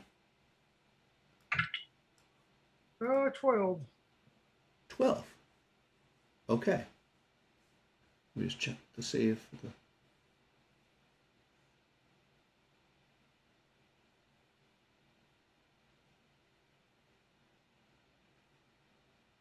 Oh yeah, no.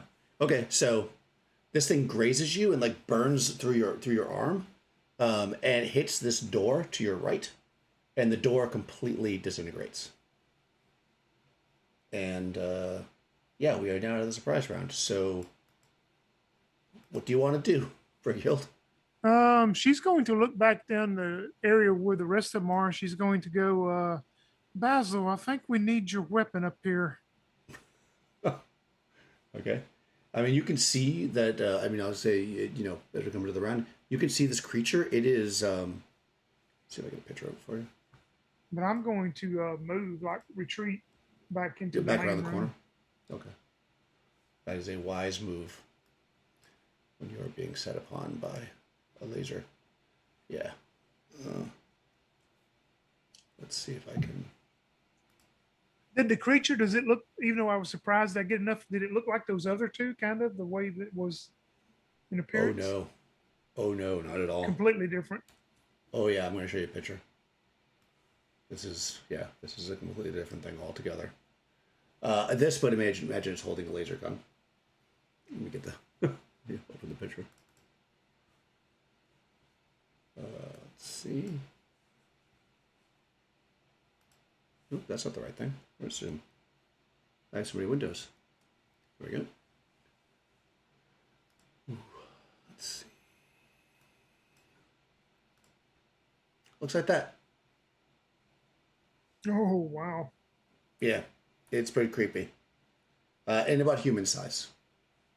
It's like a weird crustacean creature with multiple arms and long, skinny fingers, multiple legs, wings, and it's holding, I think they're two-handed, the laser rifles.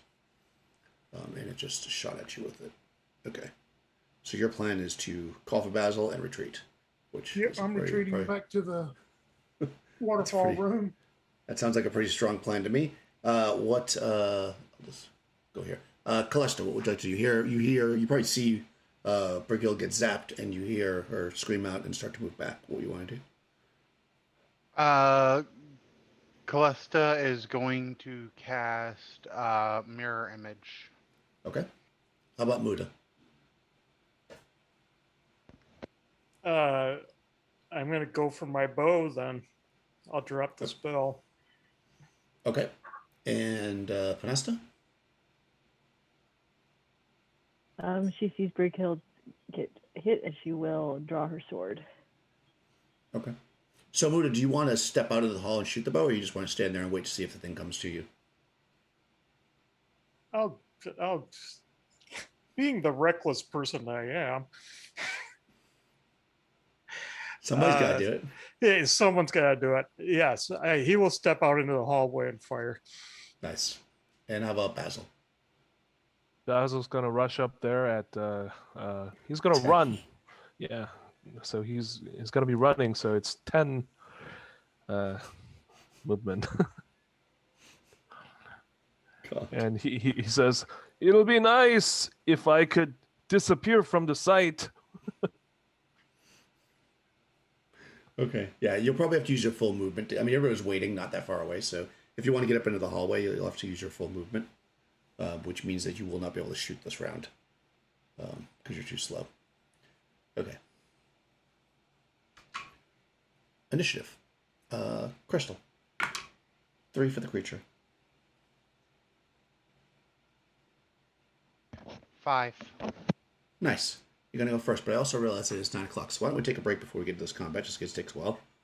We'll take a little 10 minutes. All right. That's okay. Not to put you on the edge of your seats or anything.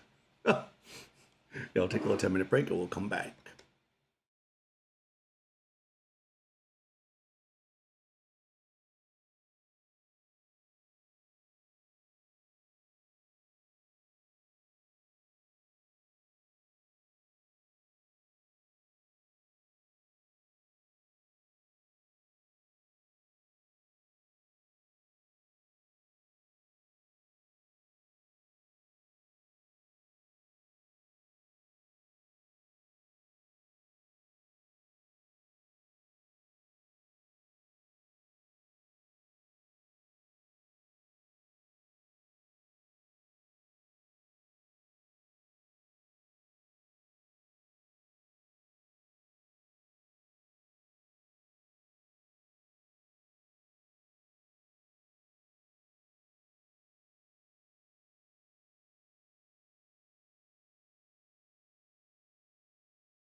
All right, we're back.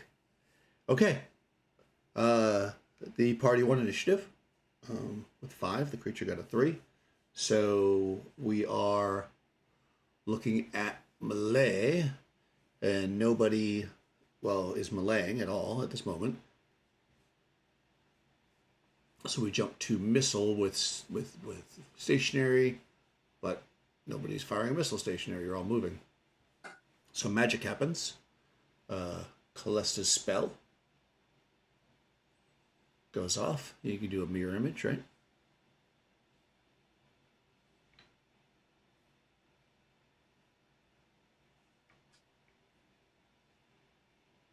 Question? Are you talking? I see you're not muted, but I don't hear you. I haven't heard her either. No. Okay. All right, just making sure it wasn't me. I can't hear her either. Sorry, can you hear me now? Yep, I can hear you. That was my fault. I'm sorry. You doing a mirror image? Yep, go ahead. Yes, I'm gonna roll a d4 for that. +1. Yes, rolled max. I have 5 Nice. images up. Fantastic. Okay. All right, so 5 mirror images appear. People that are moving can move, which is Muda in his brave self steps up and moves into the... let me just see how to do this. All right, half moves, missile fire, reduce. Okay, so you're going to move into the hall. That's happening phase 2, of course. And same thing with Basil, but you're only going to be able to move, not actually shoot this round because of your slowed movement. The creature will actually take a shot at Muda, who stepped into the hallway, because, that's how creatures do it. Yep. Ooh, with a 12. Let's see. What's your AC? 6. 6, okay. He's a decent shot, but no bonus. So let me just take a quick look. He rolled a 12. That hits AC 2. So, yep, you get shot. Go ahead and make a death save, Muda. Hopefully Rel is with you, because this is not ideal. No. Muda bravely steps into the hallway with his bow aimed. Rel hates me. A sickly green laser flies from the side, and Muda is disintegrated. What? Yeah. Oh my god. Okay. Yeah, and he Basil falls. runs up next to Muda and sees that happening and goes, "Whoa!" And he turns back. You made a win initiative. Okay, so that all happens. So I'll let you roll initiative, John, since it's going to be on you this time. The creature has moved up after disintegrating Muda. Holy crap. Muda, Mike, you can be Helene for the... Don't get her killed. For the rest of the session. Right. Let me send you... I mean, not that I think that you would get her, 'cause I'm not saying that... Right. Uh-huh. Right. Oh man. Oh, That yeah, is that's why I said just- make that save. These guys are not to be trifled. This guy's not to be trifled with. 6. Nice. What's that, initiative? Okay. 1. Okay, so you got it. Yeah, Wow. you can, yeah. Even if being as slow as you are, you can step back before it shoots again. Let me send this to Muda. Oh, this is so sad. And you just got aged and everything. I know. Poor guy. Now, I Yeah, guess what we Basil gotta- like backtracks, with that thing aimed toward that corner. He says, "Brace yourselves." Oh, you're going to back up to see if it chases you, which it did seem to be moving forward, because it does not seem to be intimidated by you all, especially after that. Okay, I'm sending you the Helene. It's just a quick little doodad. Okay. Yeah. She actually has, she casts Cure Moderate already. And instead of the, which one was it? Instead of,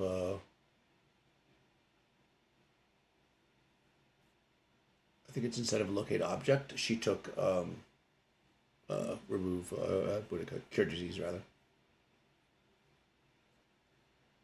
So, just in case you encounter anything where cure disease has to happen. Okay. Yeah. Okay, yeah, so, sorry, we did all that really quickly because we wanted to see if Young was going to be disintegrated, but What does everybody want to do that round? So you saw Muda get disintegrated. Actually, let's do a quick. You had a magic bow, right? Let's just see. Yes, I had a bow. Let's And see. a ring of featherfall. And a ring of featherfall. Okay, so let's do quick saving throws for the magic items. We'll call the ring metal hard because it's magic. So roll a saving throw for that. Second. So you want to get... Oh, it's actually a good saving throw against that. Oh, no, you know it's a terrible saving throw because you got to roll over. It's got a 17. I rolled an 18. Oh, nice. Okay. Ring of Featherfall falls to the ground very softly. Ting. All right. We'll go... what would the weapon be? Let's see. Let's just make it the same save because it's a magic bow +2. So that seems legit. Because wood normally has a 19, so we'll say, because magic has +2, so we'll say 17 for the bow as well. That did not save. Okay, yeah. So only the ring falls to the ground very slowly. You see the ring going like, ding, to the ground. Famous last words. Reckless, eh? I'll hold my beer. Okay, so the creature is, scuttling down the hallway towards y'all. What was the plan? What was Callista going to do this round? Does this creature look humanoid? You have not seen it yet.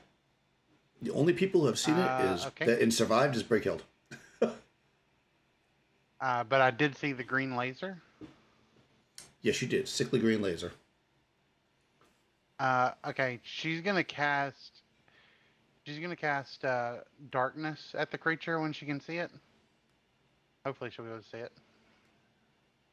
Okay, so you want to cast it on the creature like as they round the corner? Assuming they're going to do that? Yes. Okay. Like, I mean, if it, like, I'll do it during my second phase after they move, or like if I when I see them, that's when I'd like to cast it. Okay, that's fair enough. If I can. Cool, you can do that.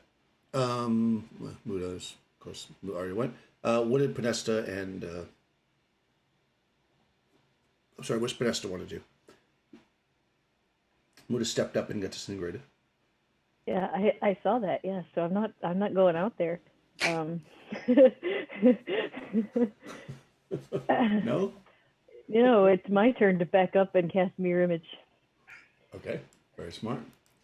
Okay, how about Basil's running back? What about Brickhill?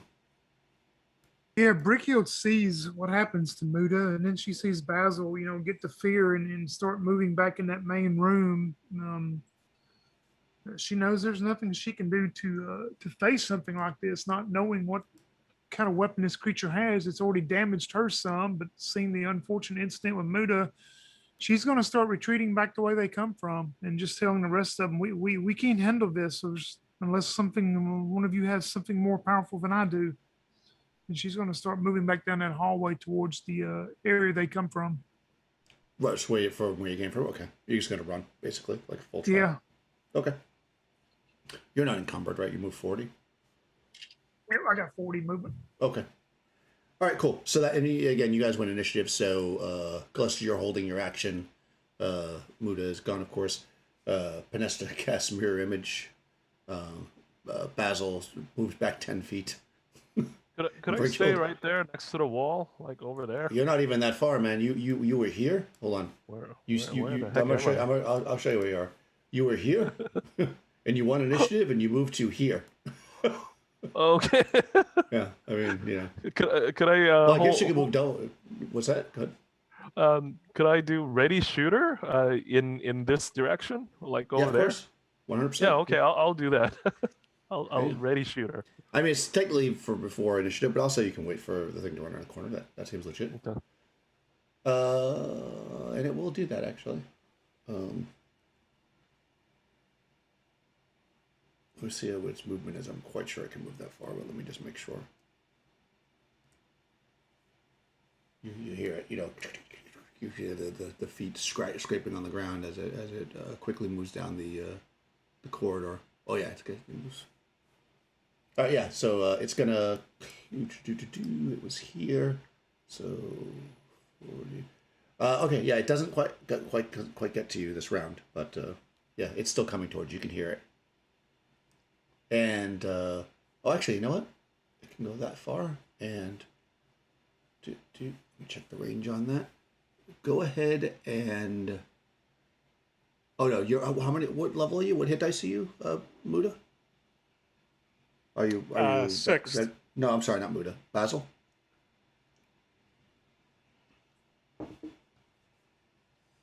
Oh, I noticed that I was muted. Basil is 6th level. Okay, let me just quickly check this. Level 6. All right. What's a lot going on here? Okay. This creature. They don't have every bit of the information about the creature in the module, so I'm just going to look up something. By the way, he's immune to magical fear. Oh, nice. Oh, by the way, I showed you the picture, of course, was black and white, but this thing is pale pink in color, Ugh. which actually makes it extra gross. Horned wings. Let's see. Its head is okay. Well, ooh. The heads glimmer green, indigo, and violet. Okay, that's not what I'm looking for. It makes a buzzing sound that you all hear.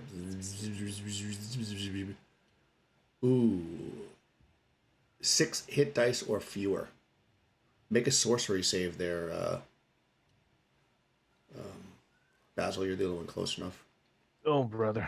Let's see. Yeah. If you do not make a sorcery save, you are going to fall asleep. Oh, man. You do not want to fall asleep. Sorcery. Here we go. Oh. Oh, no. Yes, you hold the line, and you're just like, you can hear this buzzing, and then you just kind of like... You guys see him kind of lean forward. The tip of the gun touches the ground. He's like leaning there. But everybody else is out of range of the buzzing sound. You can all hear it, but it's not. It's very soft. Yeah, Brighild, you move. You're basically in that room. You're like down here, Brighild, at the end of that round. Oh wow, yeah, I made it that far. Okay. Oh yeah, Yeah, I mean, you can move. she would stop. She would stop when Yeah. she got around that corner to wait for the rest of them. Okay. Okay. So, to summarize, I think, let's see if I got all this right. Basil is now fallen asleep in the hallway. Pinesta has stepped back a little bit and cast Mirror Image, who they are dancing with the mirror images of Callista, who is standing there preparing to cast a darkness spell if the creature crosses a corner. And Brighild has made for the exit. I'm going to say that let's do a morale check for... Well, actually, you can just run Helene. So what is Helene doing? Is she going to stay and hold the line, or is she going to take off with Brighild? Mike? She's going to run like the coward she is. She is not a coward. Don't play my NPC like a coward. She is Oh, not I a won't. coward. Yeah. She won't. But she's not stupid either. So, yeah, if She's Brighill's not, retreating, yeah. yeah, it makes sense. Yeah. She doesn't move quite as fast as Brighild, but she can... Because she's in plate armor. But she has no missile weapons, so... Cool. Yeah, so she moves back as well. All right, let's go into... what's the plan for this next round? You can hear the creature clicking and buzzing as it's moving towards the corner. It's pretty clear that Basil has fallen asleep. What do you want to do, Callista? You gonna hold the ground for the darkness spell still, or... It's not coming around the corner, just like shot around the corner. It couldn't. Its movement did not allow it to get to the corner yet from where it shot. Right. Okay, Yes. yeah. So she's just gonna continue. She wants to cast the darkness spell when she can. Yes. Okay. Helene's moving to, I guess, to where Brickhill is. What about Pinesta?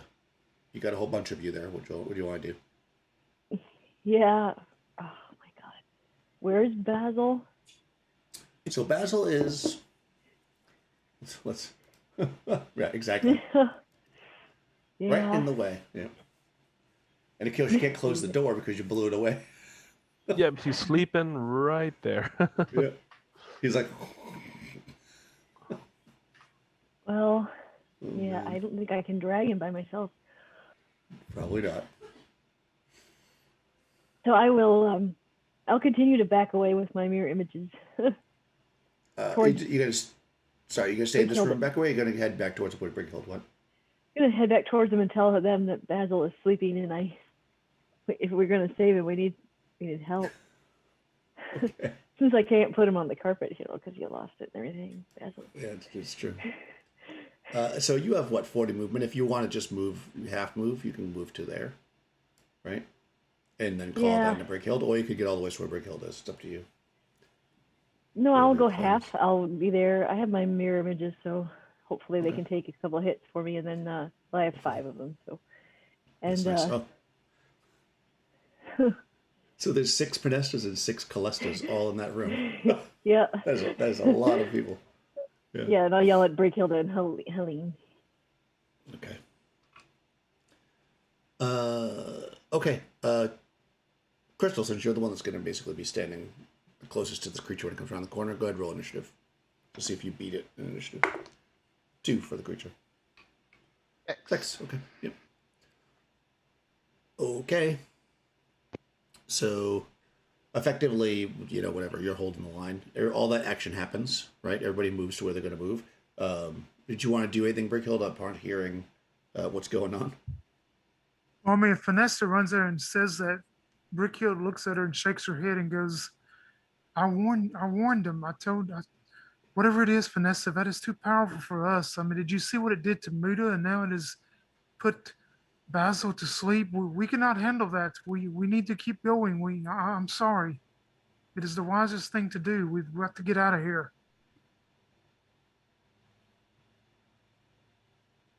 Okay. Okay.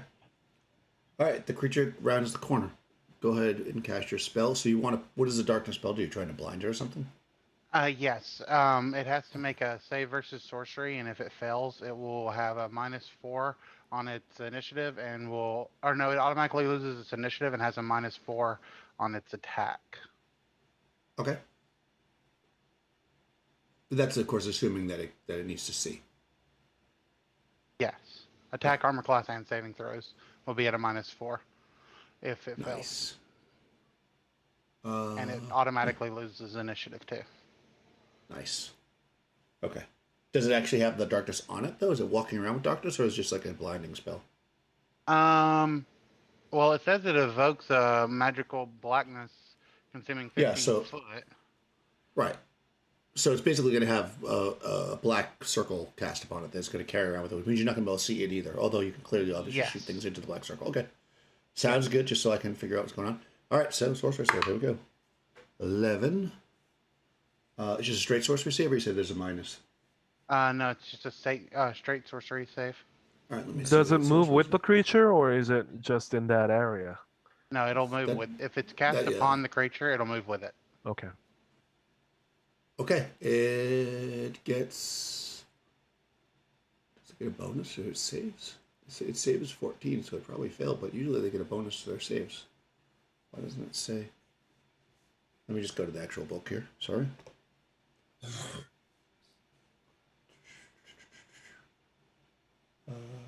And also, since I think Callista would have gone over her spells and stuff, Infravision will not work in darkness, just so Brighild and Pinesta know.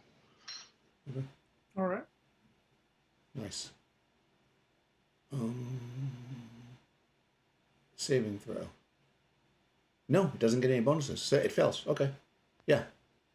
Yeah, darkness is on this thing, and it gets wrapped up in its hideous form that you see only for a minute, which I showed you the picture, or a second even, as you cast a spell upon it, is engulfed in darkness. Now, question is, what's the range of the darkness spell? 120 feet. Okay. Cool. And it does it in a 15-foot radius. Cool. So where were you when you cast it? I was I guess I was kind of back from the door because I usually stay near the back of the group, but I didn't move. So wherever you think it makes sense, that. Yeah, I'm trying to figure out where, because you need to be able to see it, right? So it comes around the corner here. I mean, you could have been here, even here, let's say, right? Yeah, that'll be fine. Or you could be way over here as well, but unless you think you'd be that far away from the group. No, I wouldn't. I'll just say like I was right in this area, basically somewhere in here. Okay, cool. Sounds good. So yeah, the darkness extends out from it, but it obviously doesn't quite reach you, and you can see this blob of darkness, and it chitters, as creatures like to do. It's like,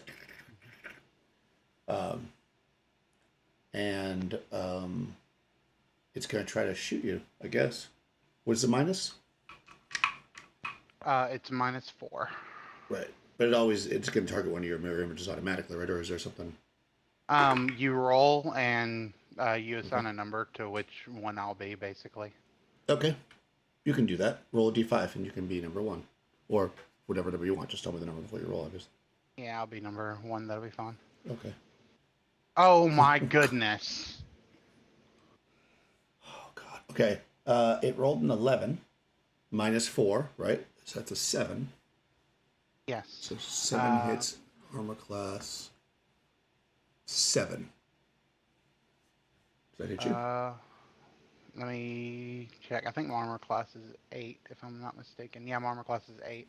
Ooh, okay. So you get hit. Go ahead and make a death save. Okay.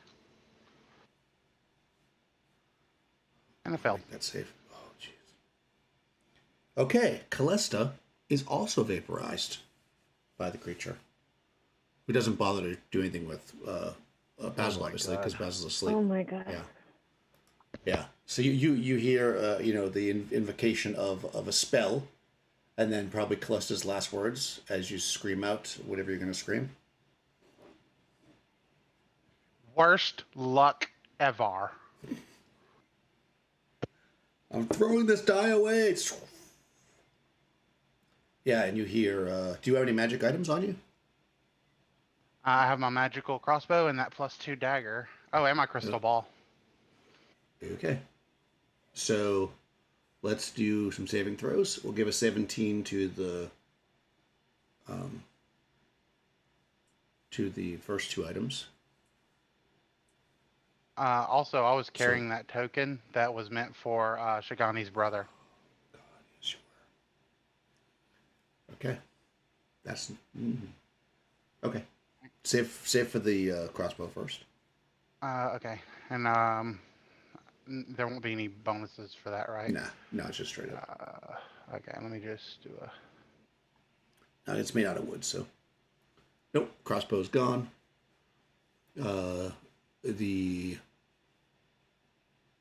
The dagger, there's +2, so you'll have a 15 for a save for that one. Also gone. And what was that thing? The crystal ball? Crystal ball yes. is... crystal ball is... Wow, you guys are rolling terribly. This is bad. Crystal ball actually has a save of 18. Oh, well, okay, let's see. Ah, yes. Whoa! Boom, crystal ball survives. So you guys hear the crystal ball hit the ground. And you hear it rolling. You hear like the laser blow up, and then you hear like the dagger like blow up, and then the crystal ball is just like tink tink tink tink tink. Yeah. So unfortunately, Callista has also been vaporized. That token, should I save for it as well, or is that? Oh yes, make a save for the token. That one, because it is actually magical. God, though, it's only going to save as, we'll say bone ivory, so it's got a 20. Got Still 20? Make it, but you got to roll 20. Nope. Okay. Yeah. Unfortunately, Pinesta, you see that Callista casts a spell, and then you see a blast of laser go, because you can't see her because she's not in your view. Yeah. You hear basically a crystal ball hit the ground. Okay. Oof, this is very bad. Okay, that's the end of that round. What does Helene want to do? She's back with Brighild. I guess she's going to follow what Brighild does, I'm guessing. Yep, we're just going to keep moving on. No, she's basically a henchman, so she'll do what the party does, I'm guessing. What about Pinesta? What's your plan? Right now, I need to get away from this thing. So I'm going to head back. Still have my images, but yeah. Okay, you're going to head down towards Brighild. Okay. Yeah. Okay. And then, of course, Basil's asleep, unfortunately. Although, I wonder if it has to be near you. Well, it's still near you. Still near enough for you to still be asleep. Okay. It's going to follow the party, though. Go ahead and roll somebody, Crystal, just roll initiative for the party. Just everybody's running, right? So you guys are basically trying to exit the space. Yeah. See if you could go first or not. Oh, got a 6. Wow, this is not the night for the dice. All right. 1. It's moving. It's following the party. No, it automatically fails initiative, Daniel. Oh, Darkness yes. is on Yes, it. does. It automatically Oh, fails, yes. you are correct. The darkness is on it, and it fails. That's Calesta's last present for you guys. So you can actually make it all the ways out of the structure in this round. However, what's interesting is the creature's going to follow. And I think because the way it puts you to sleep is this chittering sound, I'm going to say, Basil, that I'm going to give you another saving throw now that it's not near you anymore. Although, when you wake up, you're going to be alone. Oh, no. Oh, God. Okay, no, you're still sleeping. So, surfacing onto the island, into the sunlight, are Brighild, Penesta, and Helene. You're not sure what happened, to Basil at this point, or what will happen to him, but you're fairly certain that Calesta may have, fallen victim to the creature. It was quite deadly. It is quite deadly weapon. So, yeah. What's your plans? You're above ground. We don't hear the creature go like close enough to behind us at this point. It's following you, so if you stop at the top and listen, you can hear it coming up the stairs. Yep. Oh, It's- well, yeah. yeah. If Brickyard hears it, she just looks towards Penesta and Helene and goes, "We've got to get back to the beach or something. We've got to regroup. It's going to try to track us. It seems." Yeah. We should get out of Yes. here. I hate leaving Basil, but there's nothing we can do. I'm sorry for the loss of your friends. Thank you. They should have sucked it up.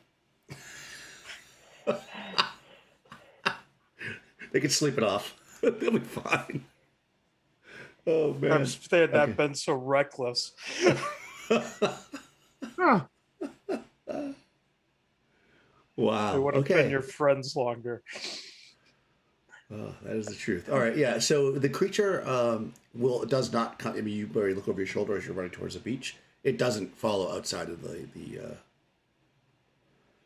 space, and you can certainly make your way down the beach towards the boat. The hard winds are blowing off the ocean still. It's kicking up the water even at this height. You look out and see your boat out there still, and move, I guess, with all your energy to safety as quickly as you can. And wonder, what the heck is Bale doing during all this? So, yeah, I think because of the mass, unless there's something you guys want to do currently, because of this current situation, it might be best to end, and we'll figure out how we can incorporate some new characters. Because I don't have any characters to give to I have a backup ready. Yeah, but then we got to incorporate it, figure out how they're here. Or Okay, whatever. yeah, true. So this is not the kind of place a random person would be.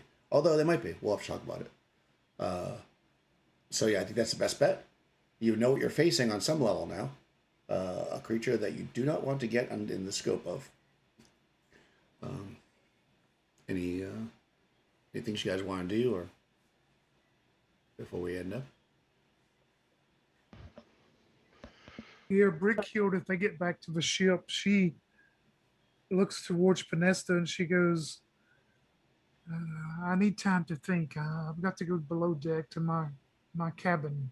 And she goes down to her cabin and immediately goes in and closes the door. And as the tears start flowing down her face, and knowing that they've lost 2, probably 3 of their people at this deal, and knowing now that if it's worth to go to back and try to find this person they're looking for or what. But she just sits in her cabin as she grieves for the people who have been lost.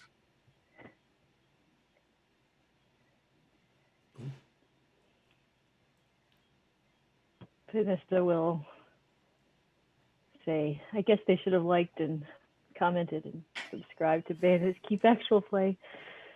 You know, you might have saved them from their fate. If they want to see more like this, that's what they should do. Ring the bell. I'll ring the bell for them.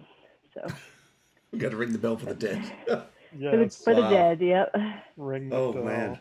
Yes, we'll have to have the rule.